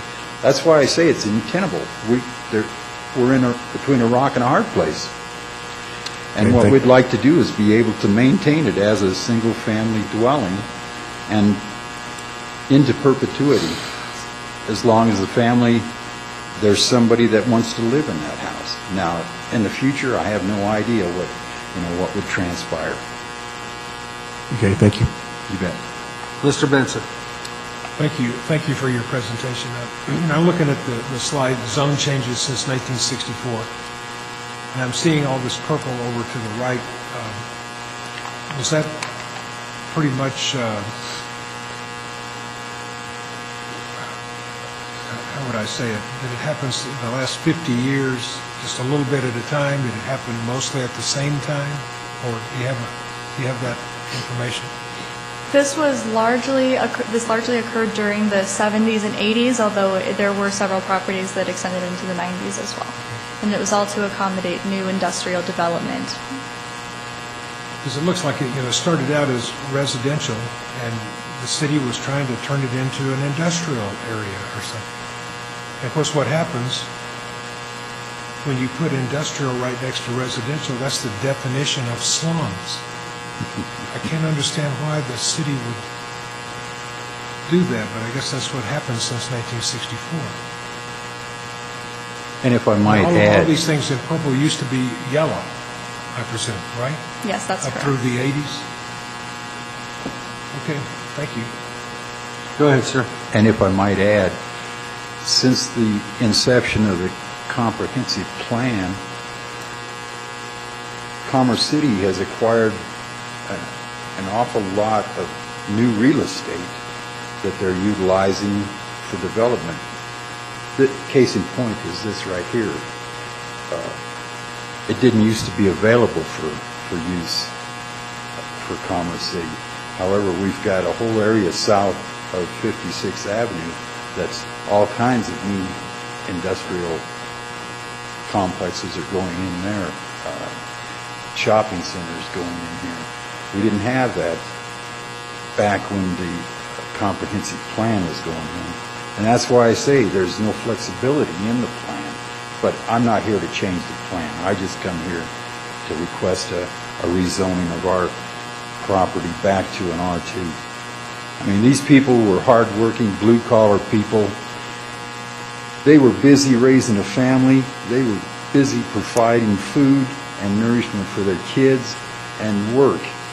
They didn't have time to come and fight City Hall and say, why did you rezone our property? They just ignored it because it wasn't an issue to them. They were going to be here the rest of their lives, and they were. Now, though, the next generation is faced with the problem because what do we do? What do we do? I mean, it's you go into that property, and yeah, we could go on the way it is right now, and they could stay in the house and live in that house. But, you know, there's a lot of natural disasters. I've worked in this field for quite some time, and there's a lot of natural disasters that come along here, and boom, that house could be gone in a second. And yeah, you'll get money from your insurance policy, but what are you going to do with it? You can't rebuild. You move out, move on. All right. And one thing that we added, I'm sorry, one thing that we added at the last minute is we got a petition. My brother-in-law went around to some of the neighbors, and they signed a petition in favor of the rezoning request. Just added information. Yeah, we got that. It's on the front Okay. page. Very good. Everybody should have already taken a look. Very good. Thank you. Now, I still have some council members that have questions. However, since I've allowed everybody the opportunity that has chimed in, I'm going to go ahead and ask a few questions before I come back to you. But I will come back to all of you. They're going to be easy questions, right? Well, I think the majority of it's for staff, because part of my concern here, and just in the background, reading from the Planning Commission and the testimony given today with the staff presentation, we're talking about a home that was built in the 50s, late 50s, and the city came in and annexed it and rezoned it to industrial back in the early 60s. So the homes in that area were brand new, which is concerning to me, first of all. And to me, this case seems almost the opposite of what we were just talking about when I talked about speculative zoning. To me, it seems like speculative zoning on the city side at that time in period for that area. I don't know when the comp plan was revised, if there was notice. I know there was notice in the papers, but I don't know as though the residents received notice. And in the condition of that home, and with their willingness to want to stay, I would think that they would have came in and argued against the comp plan update and allowing them to go away as a non-conforming use.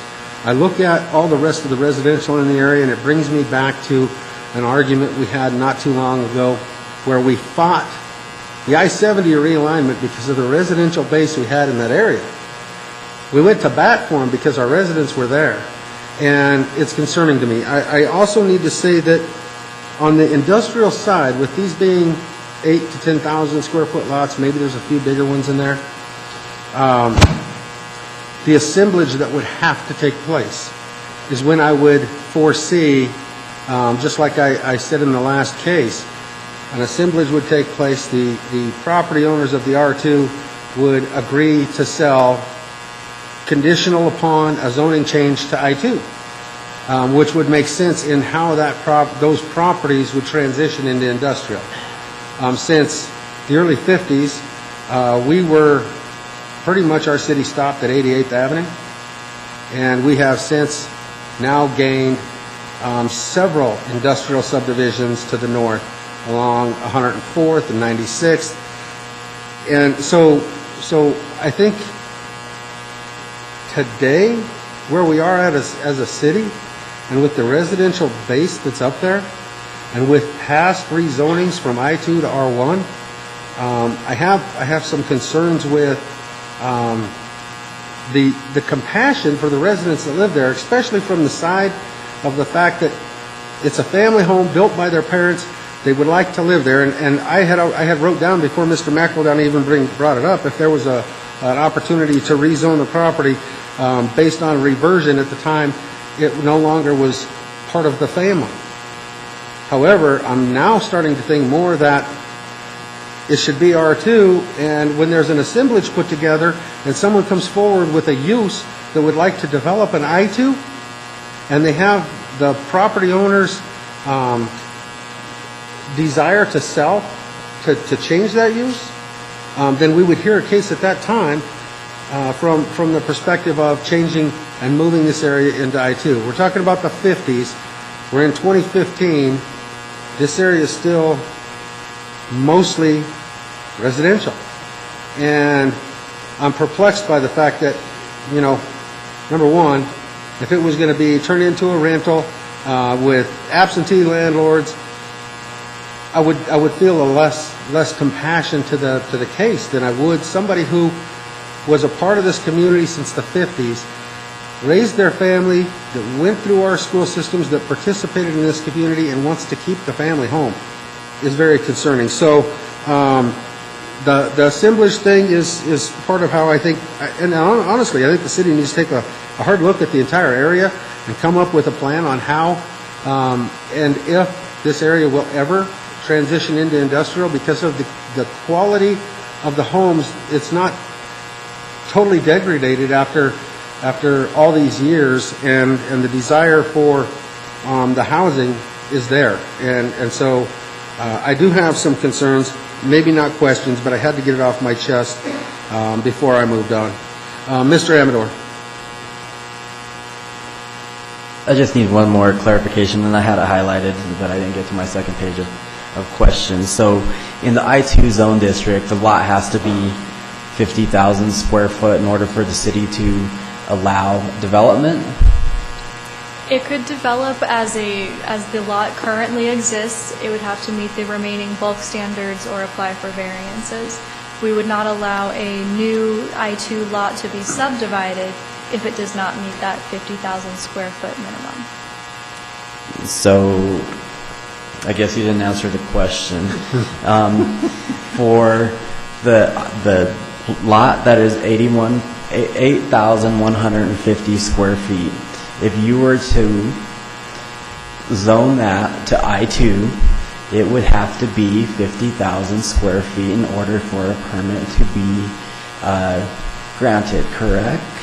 No, it could develop as it exists. They would just have to meet the bulk standards of the I2 zone district, minus the as lots. it exists. So the lot, an 8,000 square foot I2 lot, could develop if they're able to meet the setbacks. 20-foot buffers all the way around for the open space separation. You couldn't do it. So what is the 50,000 square foot area? That is for new I2 lots. If you're creating a new industrial subdivision that will be zoned I2, the new lots in that subdivision would have to be a minimum of 50,000 square feet. So you're calling it a new I2 zoned lot? For a new subdivision. Okay. If I might interject, you see here, there's a real consideration when it comes to businesses or I2 designations The city is very flexible. We can work with you. But when the residents come back and want a rezoning request, there's no flexibility here at all. I would hold my comments on that until after we determine how this council finds this case, because I think everybody is curious about why things were done the way they were, and maybe in the past, but with this particular case, I would just wait and hear what the council has to say, and let us try to get through this piece so that we can get to our comments outside of this public hearing, because right now we're just trying to take additional testimony and get the questions answered for the council. Mr. McEldowney? To staff, is it possible to put the staff report on screen? Specifically, page 2 of the staff report, the graphic showing with the comment regarding the 1964 zoning map and the 270 corridor. Okay, we can wait. I think it's important to see this. We'll come back to you and go to another question while she's looking it up. Is that all right? Is it going to be that long, or? I don't know. She'll be there in a second. Well, we'll be there now, so I'll wait. We're going to try to squeeze one in. Tap dancing. Let's try to squeeze one in. I could hold up my iPad, but I don't think everybody can see.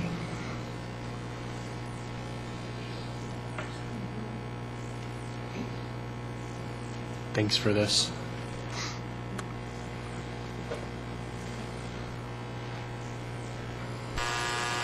So, I don't know if you can zoom that a little bit so we can kind of fill the screen with the graphic. The way that I'm interpreting this, we heard from the applicant that the concept of the buffer was somewhat ambiguous.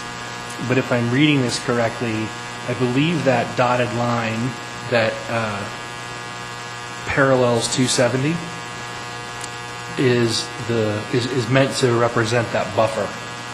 And what I notice, and I'm sure the red dot's not to scale, is that that buffer actually crosses over that property, meaning that a portion of that property is inside and a portion of that property is outside the buffer. If I compare this, and I know this isn't a satellite photograph, it's not of the time of satellite photographs, but if I compare that to our vicinity map, for relative comparison's sake, it looks to me like the way that line is drawn, it nicks the top right corner of this red square, which we believe to be their lot. And it also crosses essentially over the long rectangular property we see there to the immediate west of the subject property. And when I look at the satellite picture, that, to me, looks like this property really kind of falls on that line, or at least enough on that line that it's arguable that it is in or out of, or at least on that buffer. Meaning, if it were on the buffer or partly outside of the buffer, this is an invalid conversation, right? That there is a case to be made that this property could go either way. And so, I don't know if I'm interpreting the graphic correctly, but that's sort of my read, which would help sort of cut to the chase, if you will. I don't want to see us sit here and debate all night long. I want to make sure we get to a point where we can kind of close the testimony, but if that's even remotely close, then I think we've got some information that would help us make a decision. If I might offer a quick clarification, Mr. Mayor? Go ahead. The graphic from 1964, I believe, is included just to show the rationale for changing the zoning in 1964. It didn't play a role in determining the future land use plan as part of the comprehensive plan in 2010. Just wanted to make that clear. And I understand that, but I think to piggyback on the mayor's comments, they were the same concerns that I had about the logic of rezoning a home that was 10 years old in 1964 from a residential to an industrial use. I understand, if I kind of twist my thinking to put myself in the shoes of those that were sitting here in 1964, they wanted to drive an industrial growth trend. It is now 2015, and they have not been successful, right? At best, it is a scattershot evolution of that area into a truly industrial corridor, right? It is an absolute patchwork quilt of residential, vacant lot, and industrial. So it's not been successful.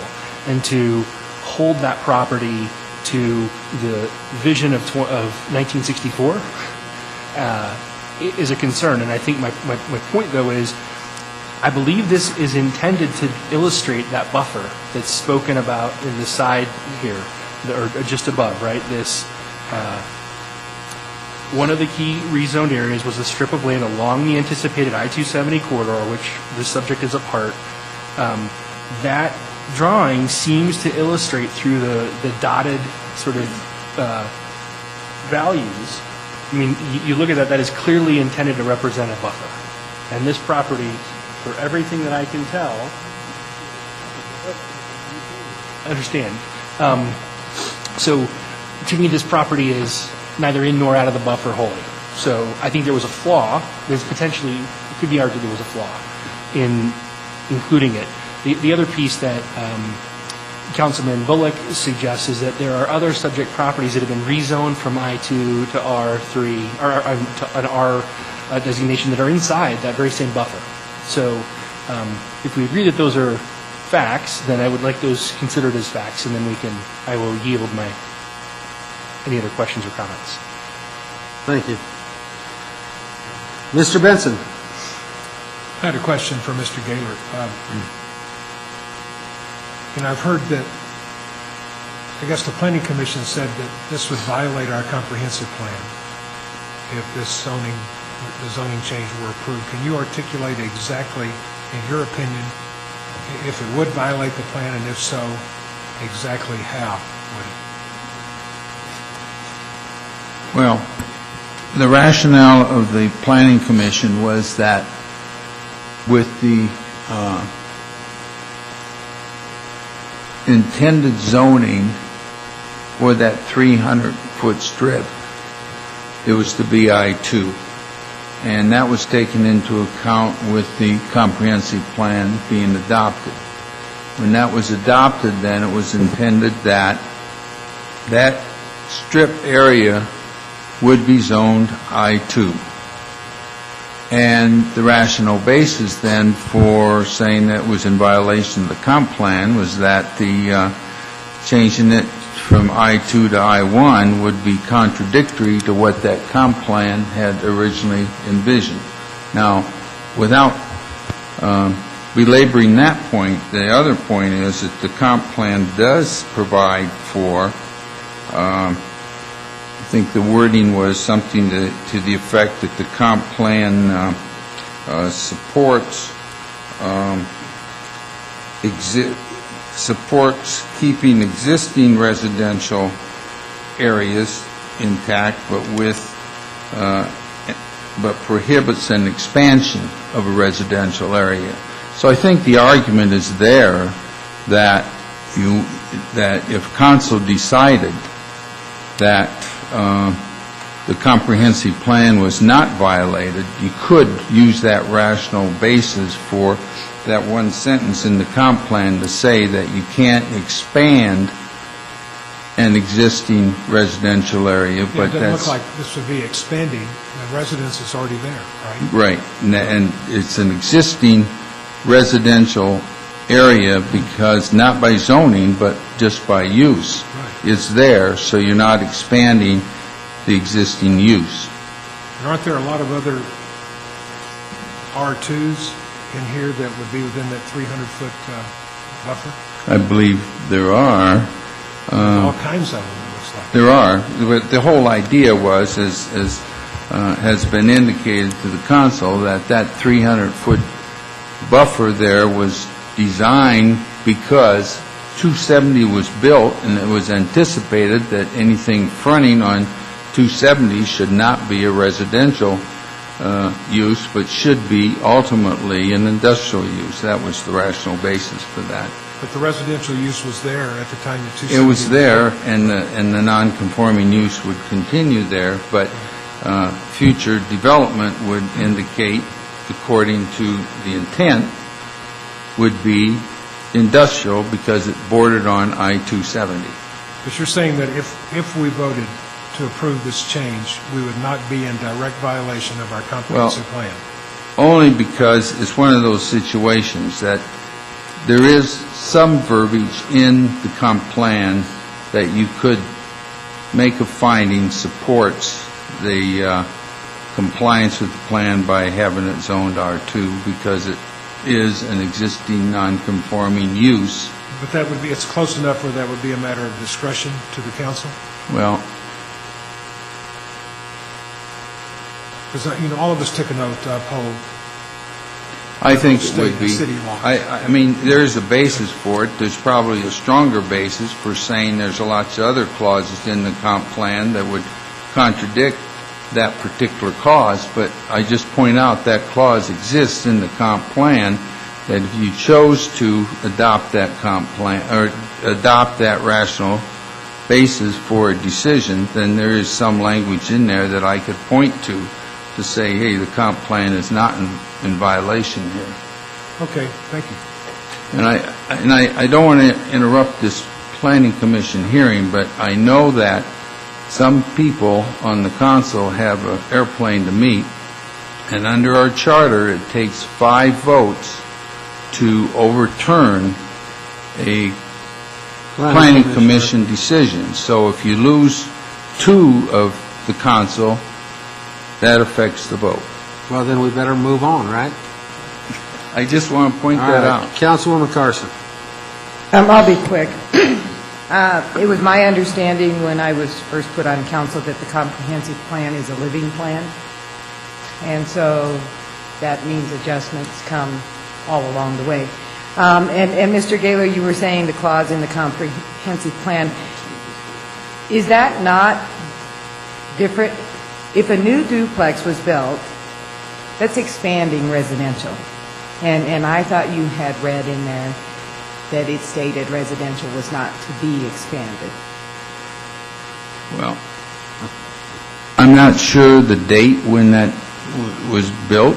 Somebody gave me the date of 2014. Okay, well, So, you could have an argument I mean, then. that's like yesterday. You could have an argument then that the comp plan supported industrial in that buffer zone. If you had a residential approval zoning in that industrial area that was planned for in the comp plan or land use plan for industrial, that would be inconsistent. Okay, thank you. All right, seeing no more questions, sir, you may sit down. Thank you. I would go to the audience and ask if there's anyone in the audience who would like to address the council on this matter. Please raise your hand. All right, please come forward. I'll take one at a time unless you're together. All right. Can you just state your name and address, please? Hi, I'm John Ray at 5360 Monaco in Commerce City, South Rose Hill neighborhood. This is my wife, Anna. Basically, I'm not going to take up too much of your time. The case has been made. How it affects me is that I would like to stay there. And for me to stay there zoned as it is now would be a real bad financial decision because I couldn't sell it. If it got destroyed, I couldn't rebuild it. So I'm kind of stuck with it. And I kind of want to be stuck with it. It's my family heritage. My dad built the house. We've had 58 Christmases there. But, so that's just kind of how it affects me. If it doesn't go through, there's a chance the house is going to have to be rented out because I don't want to buy something I can't, live the American dream with. So the house will be rented out in the best case. Worst case, house is vacant, maybe a vacant lot, another vacant lot in the neighborhood. And it is a neighborhood. We have a lot of friends and family that live in that neighborhood. So And we love our home. yeah, we love it. So that's all I'd like to say. Thank you for your time. Thank you. Yes, sir. I'd like to clarify or add to my answer to Councilwoman Carson. City manager pointed out to me that the property of that, where that building permit was issued, was already zoned R2. It was not a rezoning case. So when they applied for a building permit, it was already zoned R2, so the permit was properly granted, so it wasn't inconsistent then. All right. Is there anyone else in the audience who would like to testify in this case? Seeing no one, I will close the public hearing. We'll go to the council for comments at this time. I think I'll start with myself before I go around the dais. Apparently, since 1964, when this area was annexed and zoned industrial by the city council at that time, virtually every city council since then has allowed either rezoning or construction and development of R2 residential in the area, which blows me away. If their intention was to make it industrial, they have allowed, even in the 2000s, they allowed rezoning within the buffer zone for the 7 or 8 homes, whatever it is, up on that western point. I have to look at this because not only was I elected to uphold the laws of the city, as Mr. Benson was stating when it comes to our comp plan, I was also elected to protect the interest of the residents. And if I have to look at it from the fact that if my father built a home up there, I was born and raised in this community just like John Ray was. And if my father built a home, I would be doing exactly the same thing Mr. Ray is doing. And I think this is kind of a backwards situation with the industrial. I think it is an R2 use until at what such time industrial comes in and does assemblage and puts together a block of properties and comes before this council with a use to rezone it to I2. I will be voting against the findings and recommendations of the Planning Commission, and I will be supportive of the rezoning. Councilwoman Carson. It was. Well, no, I want to make sure we go through discussion. I have Mr. McEldown. Did you have discussion? Go ahead. I think I will echo the mayor's comments, and I will just add that I think this is a good example of needing to look at the on-the-ground context for decision-making around zoning and planning versus big colored blocks on a 50,000-foot view of a community. I was very early in my tenure as a city councilman when we moved through the comp plan process, looking at the world in my current lens and looking at the specific context of the 1964 decision. I am heartbroken that the family was not in a position to contest that action in 1964. It seems to me that our predecessors did not have the best designs on planning with the existing community in mind, and we're looking solely at some future vision.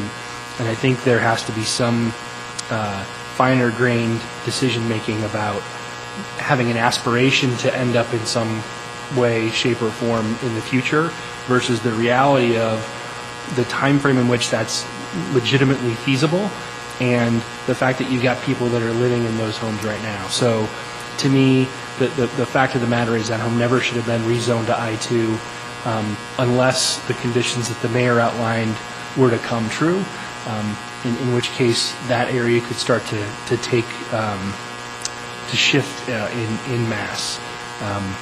As such, I too will be voting against the facts and findings of the Planning Commission and supporting the rezoning. Mr. Benson. Mr. Mayor, I'm going to agree with you. I would vote against the recommendations of the Planning Commission and vote for the adoption of this ordinance. And I'm thinking that what the city attorney told me, I think, was that we're not going to be directly violating the law. And at that point, it becomes an equitable matter, and all of the equities here are in favor of the applicant. All of them. I don't know of any equitable matter that could be brought up that would say vote against this ordinance. So that's the way I will be voting. Councilwoman Elliott. Thank you, Mayor. Mostly a comment.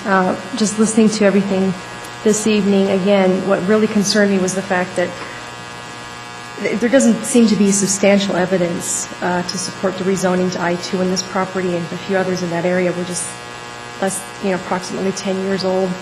And I know that the intent at that time was to utilize every piece of property, if at all possible. to expand into industrial areas. But right now, moving forward, that area is very PC, for lack of better terms, and it's not serving our community well. And I guess my question is, excuse me, that is there a substantial lack of interest for businesses moving into that area because of because it's mostly surrounded by residential properties, and so it's just been baffling to me how this has gone through for several years. Not trying to blame others before me, but now eyes wide open and very aware of the situation in our community. I really think that we really need to focus on building our community up instead of moving residents out and putting them in the positions as they are this evening. I will vote against the facts and findings of the Planning Commission as well. Seeing no further discussion by the council, I am open for a motion on the findings and recommendations of the Planning Commission. Mr. McEldowney.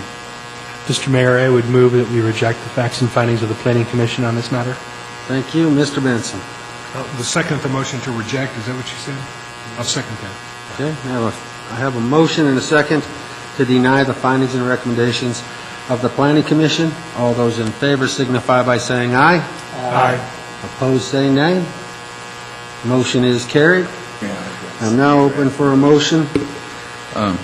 Yes, sir? Now we're in a position that, having denied that, the findings and recommendations, so now to move forward with adoption of a rezoning ordinance,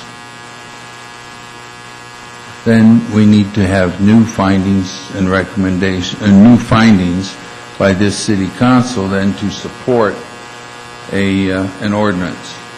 Okay. And I do have some... You have those already written down there, Mr. Gailey? Some notes from what I've been hearing. I was anticipating this, so I'll read what I have, and then you can agree or disagree with these proposed findings. Okay. Number one, the change in rezoning is not in violation of the goals and policies of the comprehensive plan, in that the plan supports existing residential areas but opposes expansion of residential areas. Number two, the existing non-conforming use is a legal use, and that use will be eliminated and brought into compliance with the rezoning. Number three, there are adequate public uses such as parks, schools, and open space within the immediate area. I'm basing that upon what was said as part of the evidence here from the applicant, that there are in existence those public uses, contrary to what the Planning Commission found, I realize, but there is evidence in the record to support that finding. And those are the three findings that I've come up with. You want a motion to approve those findings? Yes, you need that. Mr. McEldowney? I would make a motion, and I will recognize the comments from the city attorney, but in looking at the slide from staff that relates to the Planning Commission discussion, if we can have that put forward. I think, just to clarify, I think consistency with the comprehensive plan, this aligns with the comments from the city attorney in that there is language that speaks to supporting existing residential. So I think we can change that to a yes effectively. Compatibility, I'm not going to touch, that already says yes. Adequately served by utilities, this is marked as a maybe, this is a clear yes. We've heard from both water and others that there are no concerns with public amenities, so this again aligns with the city attorney comments. Proper mix of uses, this is a neutral, so it's a yes. There is no change in the use. While the zoning is I versus R, the use is not changing. And the area has changed. I'm concerned with this comment about general trend toward industrial development.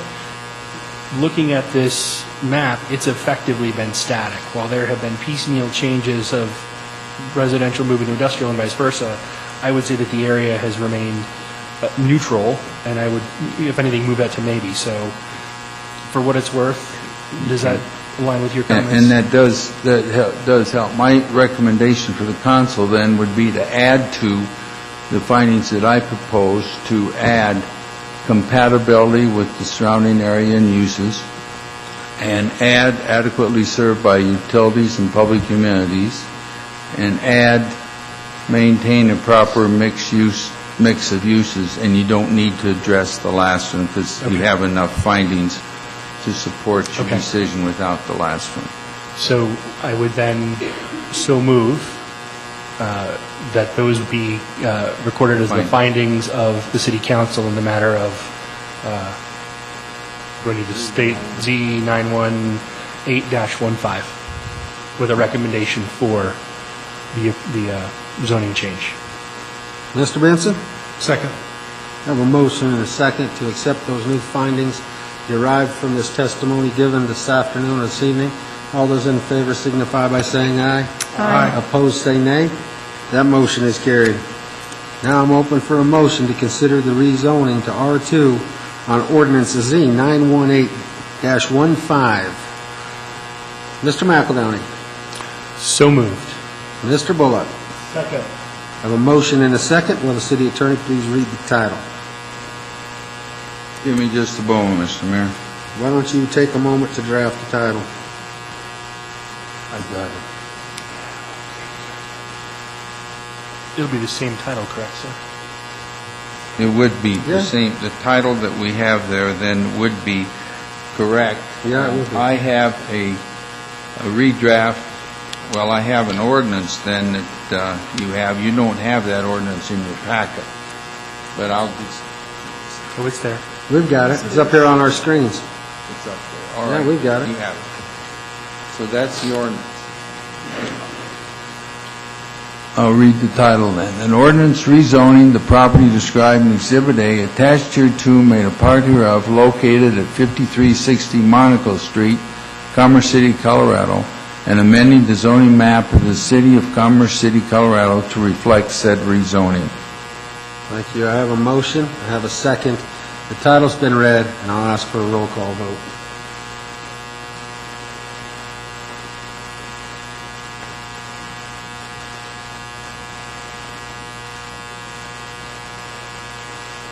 For the record, the council has voted unanimously to change the zoning of said property this evening at our council meeting. Thank you all for coming in. I will take a short break to allow two council members to be able to get on their way to head to Washington. You don't need to leave yet? We can stay as late as about 9:30. All right, if you want to stay.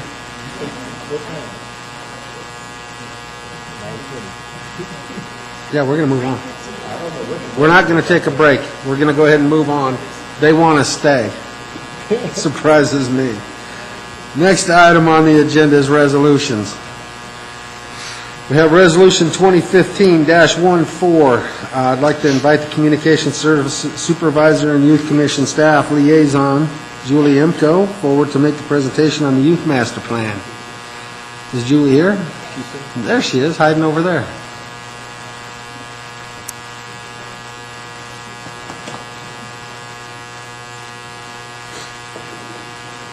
Right, good evening, Mayor and members of Council. I'm here to review the city's first Youth Master Plan for approval. Before that, I'd just like to introduce a couple of our youth commissioners.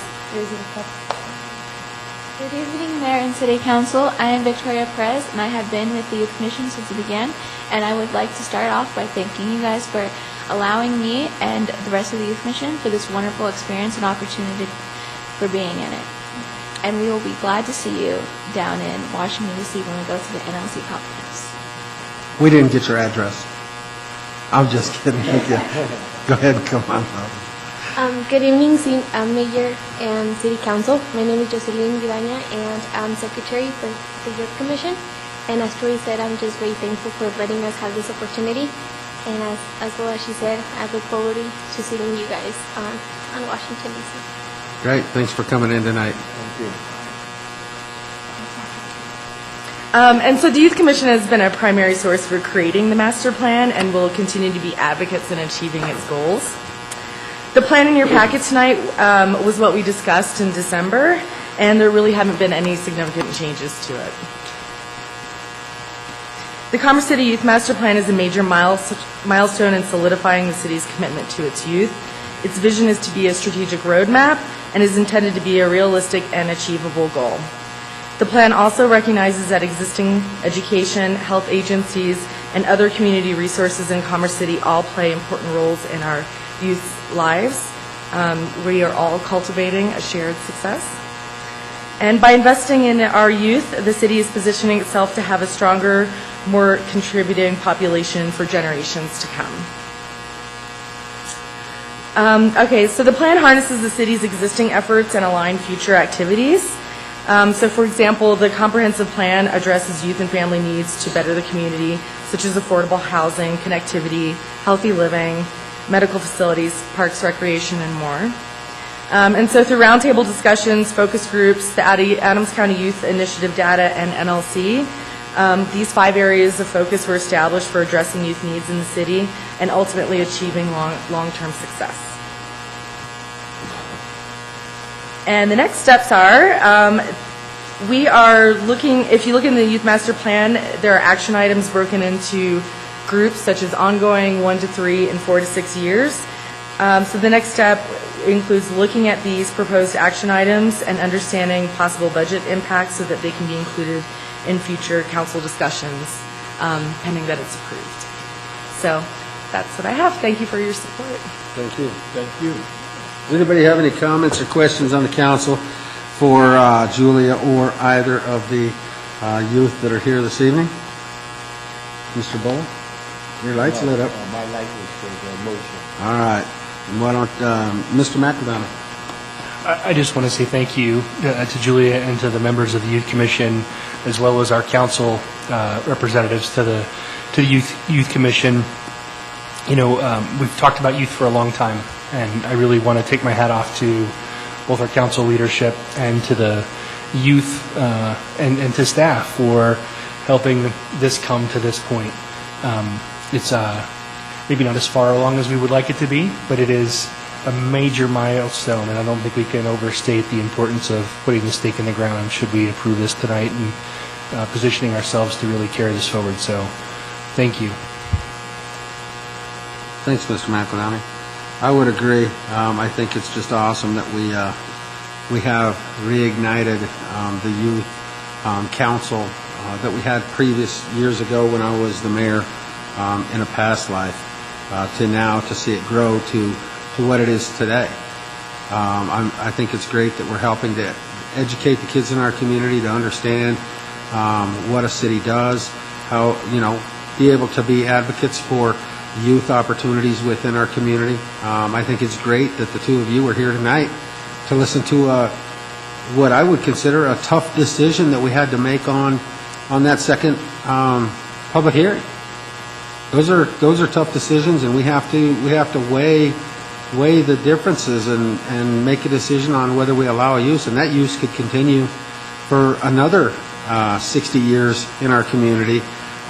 When we had opportunity, maybe we could get more revenue off of industrial. These things aren't always easy, and it's great that you're here to listen and to understand it, and it'll help better your ability to run your own meetings with this youth commission. So I would invite you and any of the members of the youth commission to attend any of the council meetings that you would like to attend, because I think it can just help you. Not only that, if you're here in the audience, it gives you an opportunity to speak on some of these cases that you may have input on. So I applaud you for being here tonight, and I look forward to you bringing back some good, positive information to the youth in our community from the upcoming NLC meeting. And I want to make sure, I know they're going to have all the pens for you, right, Julie? You're going to take care of them? We have pens, yeah. All right. That's all that matters. Ms. Carson. I wasn't going to speak, but I can't let this moment go by. This is a big moment for Commerce City. I want to take time to thank this council. It was this council seated here who backed up the idea that we should support the youth community in Commerce City. It's the first time Commerce City will ever have a youth master plan. So thank you to all of you, because there's been nothing but 100% support out of this council for youth. And then I want to thank the commissioners. We can't have a youth commission without you guys. So thank you, and thank you for being here tonight. Look forward to seeing you in D.C., and thanks, Julia, for everything that you do. So thank you. All right. Is there anyone in the audience who would like to address the council on this resolution? Seeing no one, I'm going to ask for a motion. Mr. Bullock. Yes, move to introduce Resolution 2015-14. Councilman Douglas. Second. We have a motion and a second on the introduction of a resolution. It'd actually be the approval of a resolution, not the introduction of Resolution 2015-14. City Attorney, read the title. Title reads, "A Resolution Regarding the Adoption of the Commerce City Youth Master Plan." Thank you. All those in favor signify by saying aye. Aye. Opposed, say nay. Motion is carried. Thank you for coming in, and thank you, Julia. Thank you. Thank you. All right, next item on the agenda, Resolution 2015-04. I'd like to invite Maria DeAndrea forward for a presentation regarding the resolution.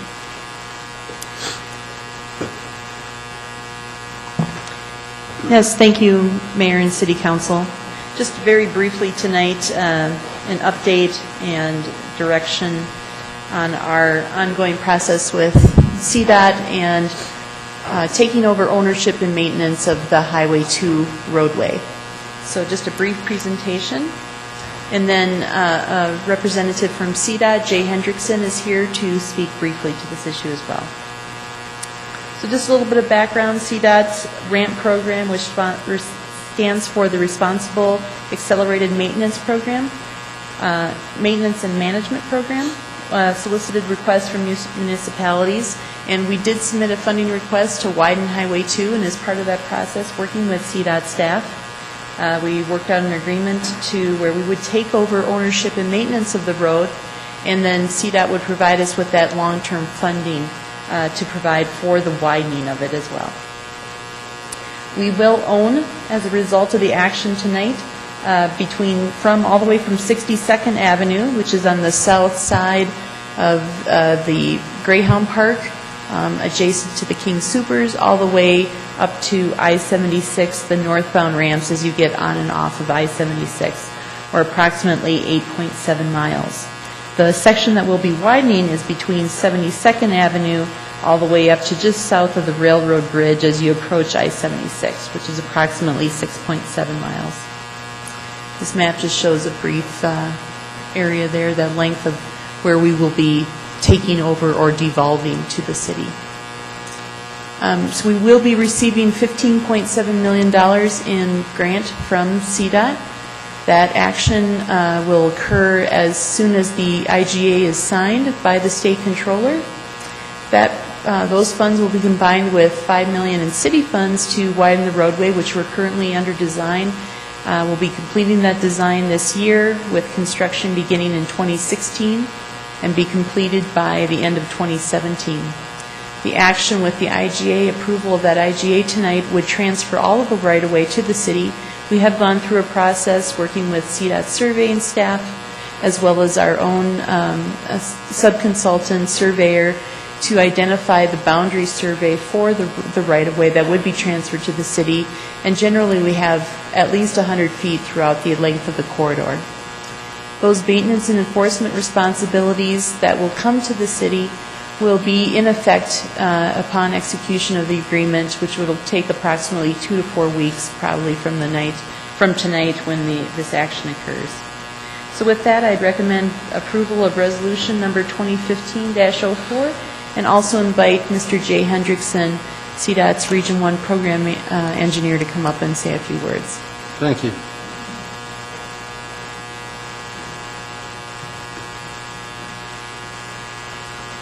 Good evening.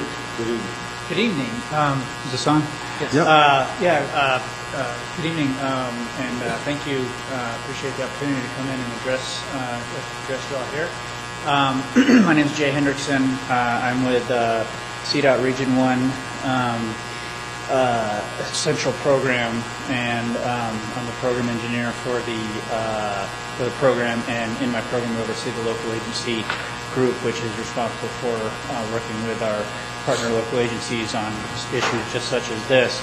And I just wanted to come in and to say, what a great opportunity this has been to partner with Commerce City to basically put together a win-win situation for the maintenance and widening for the Highway 2 corridor in Commerce City, which is obviously of utmost concern to the citizens and the council of Commerce City, and while CDOT would love to be able to provide more maintenance opportunities and dollars, with our limited resources and our high priorities, unfortunately, it's just been something that we haven't been able to. So, again, this RAMP program has afforded the opportunity to develop this great win-win opportunity.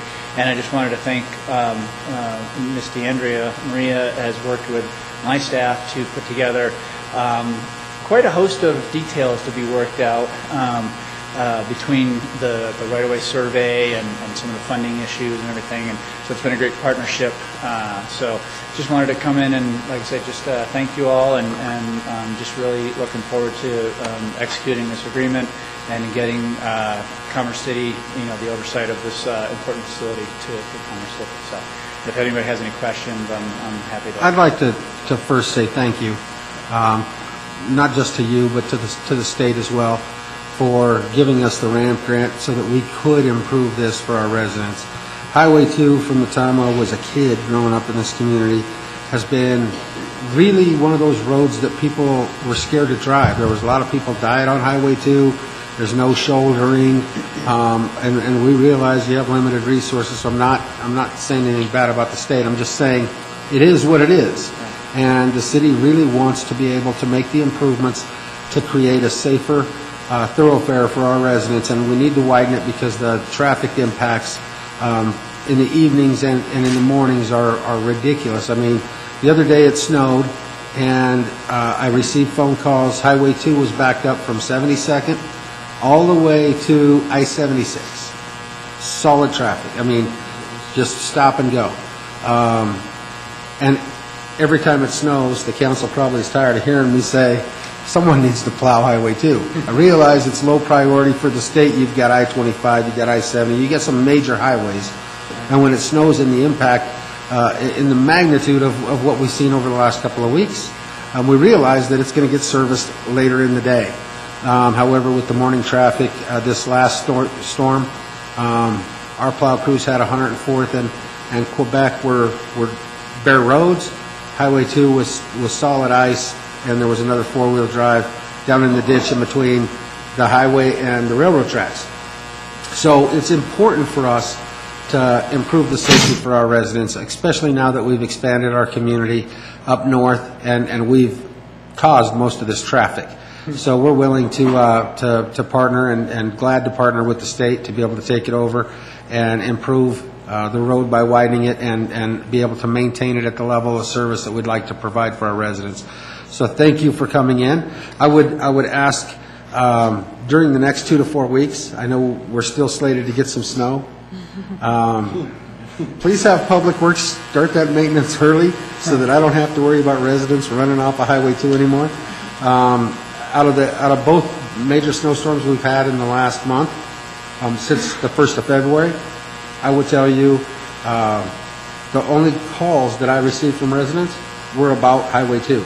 So if we could, I know it's only 2 to 4 weeks, I would ask the council to allow the maintenance of, at least from the snow plowing perspective, to keep Highway 2 clear so that we can show the efforts early on. February and March are our 2 snowiest months, and I want to make sure that we don't have a window of 2 to 6 weeks, 2 to 4 weeks, whatever it is, and not get adequate maintenance. So I'd like to step that up a little early, at least monitor it if the state's not out there, get a plow truck on it so that we can protect the safety of our residents. But to you, sir, I appreciate the partnership, and I would turn it over to other comments from the council. Mr. McAdon, did you have a comment? Just a real quick comment. In the memo from staff, there was reference to the renaming that would ultimately take place later this year. Obviously, the ramp effort covers us from 72nd to I-76, but we have a much longer stretch of the road. Does the renaming cover the entire segment from essentially 85 up through I-76, or what do we anticipate being that corridor? Yes, Councilmember McEldowney, the intent would be is that the renaming would be for the entire length. Okay, great. Thanks. And again, I would just echo the mayor's comments to both staff and staff. Yeah, no, it's been a great partnership, and it's a great program, and a lot of dollars got put onto the roads in a very short order. So. Mr. Teeter? Yes, I'd like to also thank you for coming in tonight. Piggyback on what the mayor said, I was in the fire service for 34 years, and I know of at least 30 deaths on that highway over the years, if not more. And it's really going to enhance our fire, police, and EMS responding in the future, and as well as our residents. Thank you. Mr. Douglas? Yeah, I just want to say thank you as well, and shout out to Heather Berry for helping us as well. Biggest complaints I get on Highway 2 going north past Eagle Creek would be those trucking area just to the east of Highway 2 between 104th and 96th. Coming across the lane and everything, and with us taking this over, look at making some adjustment where it's just right in, right out, because it's so dangerous that those big vehicles turn out and into traffic and all that, and knowing that's the only way they can go in and out over the years. But we need to make that a safe corridor and have that a right in, right out, because it's just so dangerous, and they just disregard of cars moving in and out so much. I've taken plenty of videos and pictures of near misses, and it's pretty freaky. I'm coming down here, and this occurs all day, not just when I'm on the road. So with the adoption of this, I really appreciate the fact that the state allowed us to take this over and make us responsible, because our plows come down the highway anyway. The only difference now is they can drop those blades. That's all. I mean, they're already making those mile lanes anyway, so I appreciate that. Thank you. Yeah, and just to acknowledge Commissioner Berry, she's been a very strong advocate for the north area, and that's my former area. I used to work in the north program, and a gentleman by the name of Jared Escabel is the program engineer for that program. So for any highway, CDOT highway matters, Jared and his program would be, the key people, and in conjunction with Commissioner Berry. And like I said, I'm just, here with the local agency group that is working with this program. But absolutely, I agree with everything. Appreciate that. Well, as you can see, it's a win-win for everybody, our residents, the state, the city. I appreciate everything Commissioner Berry has done to help us out. It was Commissioner Berry that I first took this project to, and she did carry it all the way through. Yeah. And we appreciate the efforts that she made moving this ramp grant forward, and we can't be any happier, and I'm sure our residents will be just as happy as soon as we make the improvements and start maintaining the roadway. So please carry that back to Commissioner Berry. Thank you, and everybody that helped. Absolutely, will do. Thank you. All right, have a nice day. Thanks. Okay, I'd like to ask if there's anyone in the audience who would like to address City Council on this resolution. Mr. Cerna. Just yay? Okay. All right. If there be no one else in the audience, then we're going to move forward. I'm open for a motion. Mr. McEldowney? Mr. Mayor, I move to approve Resolution 2015-04. Thank you. Is there a second? Mr. Benson, seconds. I have a motion and a second. Mr. Gaylor, do you want to read the title? Title reads, Resolution Approving an Intergovernmental Agreement with the Colorado Department of Transportation related to ownership of State Highway 2, responsible acceleration of maintenance and partnerships ramp program. Thank you. I have a motion and a second. Title's been read. All those in favor signify by saying aye. Aye. Opposed, say nay. Motion is carried. Now we go to ordinances on first reading. We have ordinance 2004. Does anyone on council have any questions regarding this ordinance? Mr. McEldowney? No? It's from before? Okay. Is there anyone in the audience that would like to address the city council on this ordinance? Seeing no one, I ask for a motion. Mr. McEldowney? I would move to introduce ordinance 2004 on first reading. Council is seated. Mr. Douglas? Second. I have a motion and a second.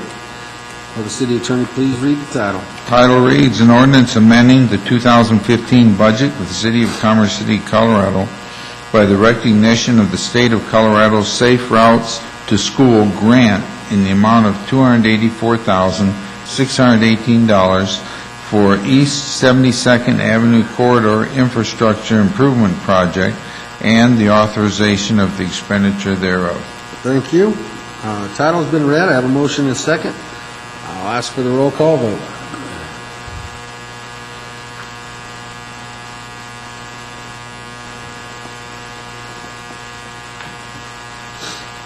For the record, ordinance 2004 has been introduced unanimously by the City Council this evening.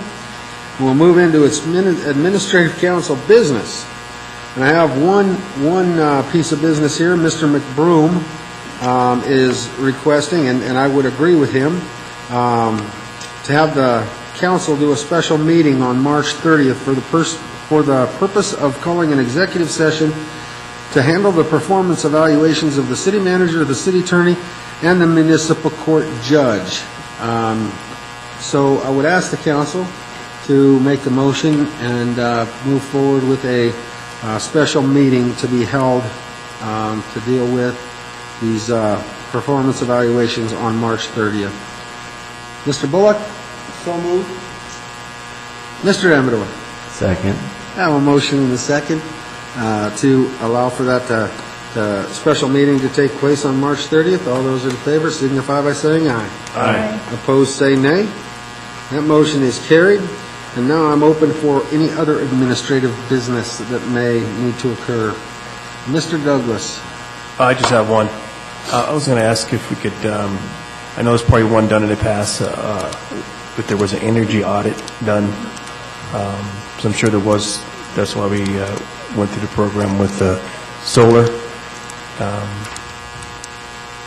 See if we could get a copy of that. Thank you. All right. I can try and dig that up as well, Mr. Douglas. Mr. Teeter? Yes, thank you, Mayor.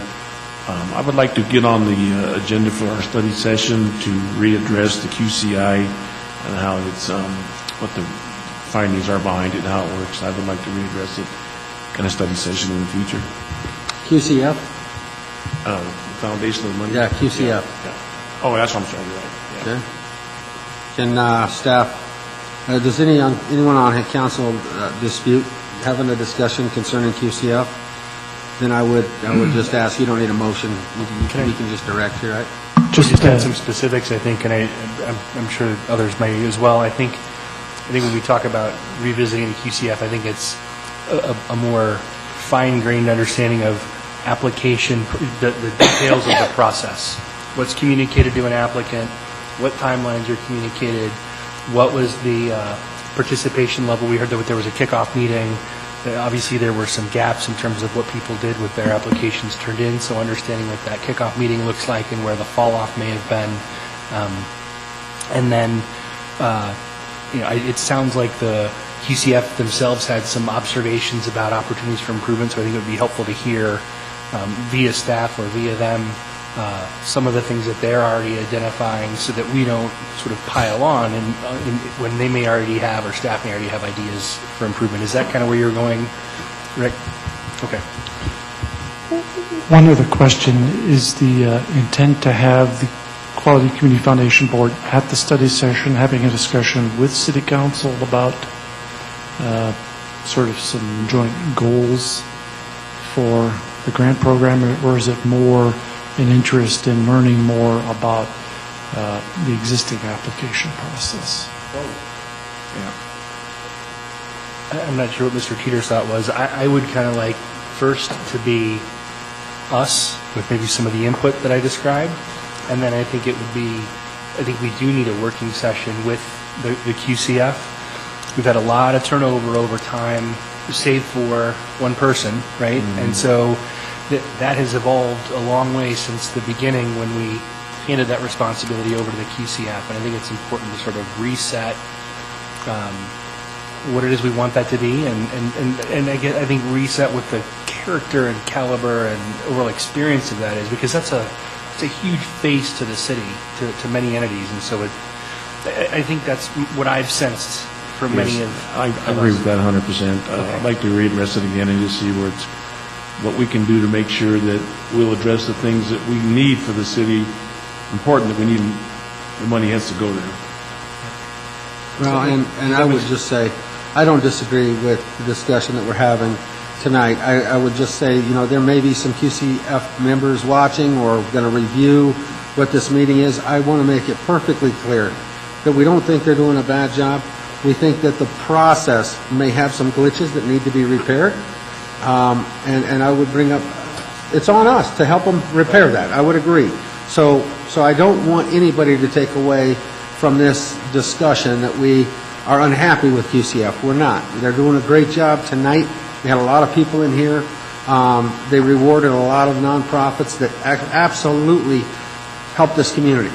I think that I would like to see them have a larger window of opportunity to review applications, to be able to make calls and say, you know what, we didn't get your 501c3 document. You've got 2 weeks to get it submitted, to give everybody a fair chance, because services that are provided to this community and have been for years, like through the Adams 14 Foundation, those type of entities that we are sister partnered with through other agencies within our community, there becomes to have a political oversight on it as well.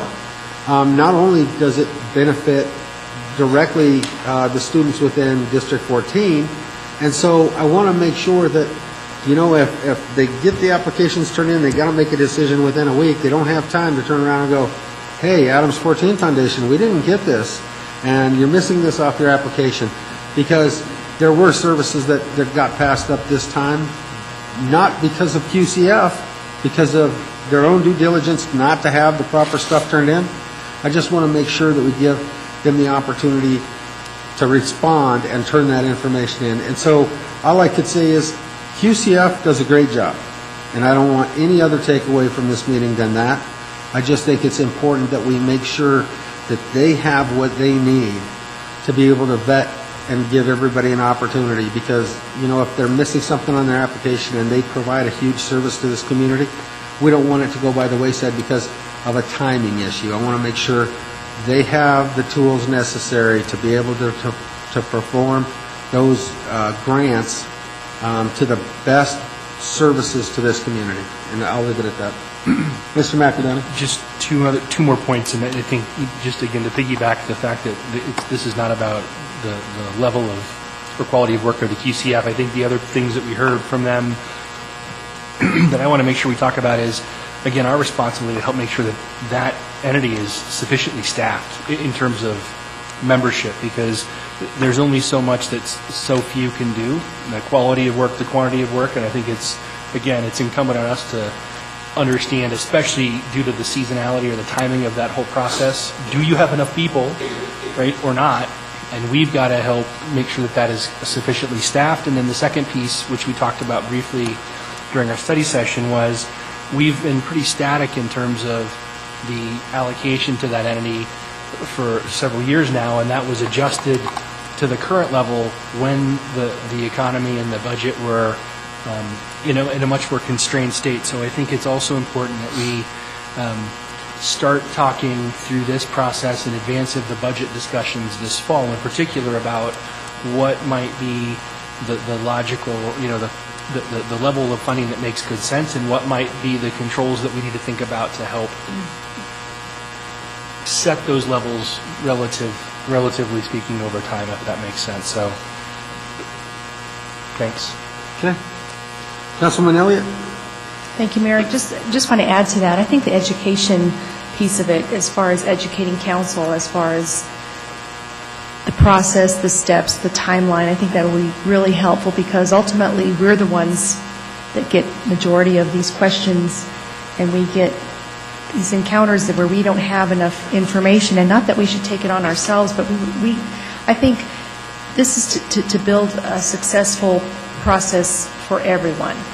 And so I agree with Mr. Teeter suggesting that brought up to study session. I think moving forward, I think this is going to be a lot bigger and stronger next year, and maybe some more recipients, and they'll be successful as well. Thank you. Well, I guess, Mr. Douglas. Yes, I just want to add that also there was a change of leadership on the QCF too, so they were short-staffed, and when you previously you have folks who ran the program, and so things were done in a certain way where you had a really good outcome, and everybody was satisfied with this time.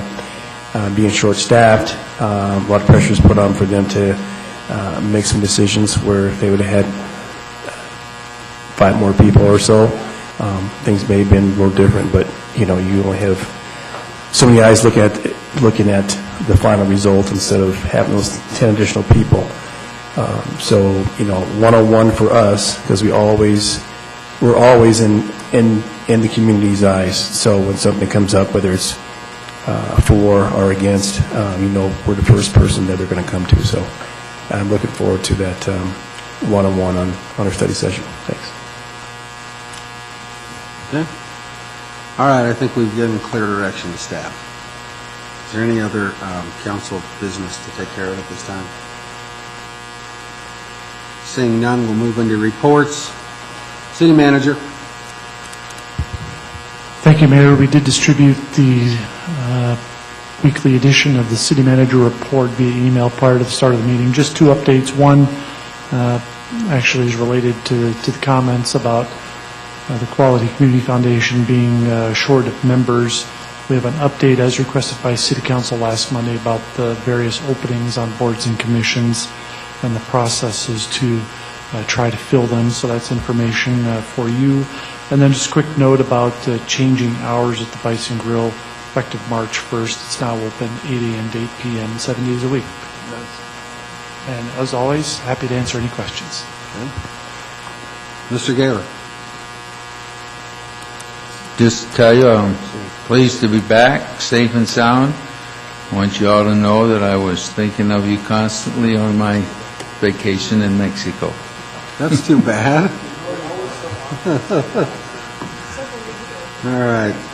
And I'm going to actually pass on reports this evening, just because I know Mr. Douglas is leaving. You just seen Renee walk out. We've had a long span in between council meetings. Makes it difficult for me to put down a 3-page list of everything that we've done. However, there is something that I need to do because I'm going to be going out of town tomorrow. I need to make sure that I have an acting mayor while I'm gone in case the city burns down. I've went to Jason several times. I want to just change it up a little bit, give him a break, and see if someone else could keep from burning the city down while I'm gone. And I know there's several of you going to be staying back, and I'm going to try to mix it up over this last year and make sure everybody gets a shot. But I think this time I would like to appoint J.D. Carson as the acting mayor of Commerce City while we are out of town. Okay, then never mind. I'm going to make Andrew Amador the acting mayor of You know what? We're going to make Crystal Elliott will be the acting mayor while we're gone because she's not leaving on Sunday. So just do not damage the reputation of that position. All right. So you should have taken it. Too late. You passed the baton.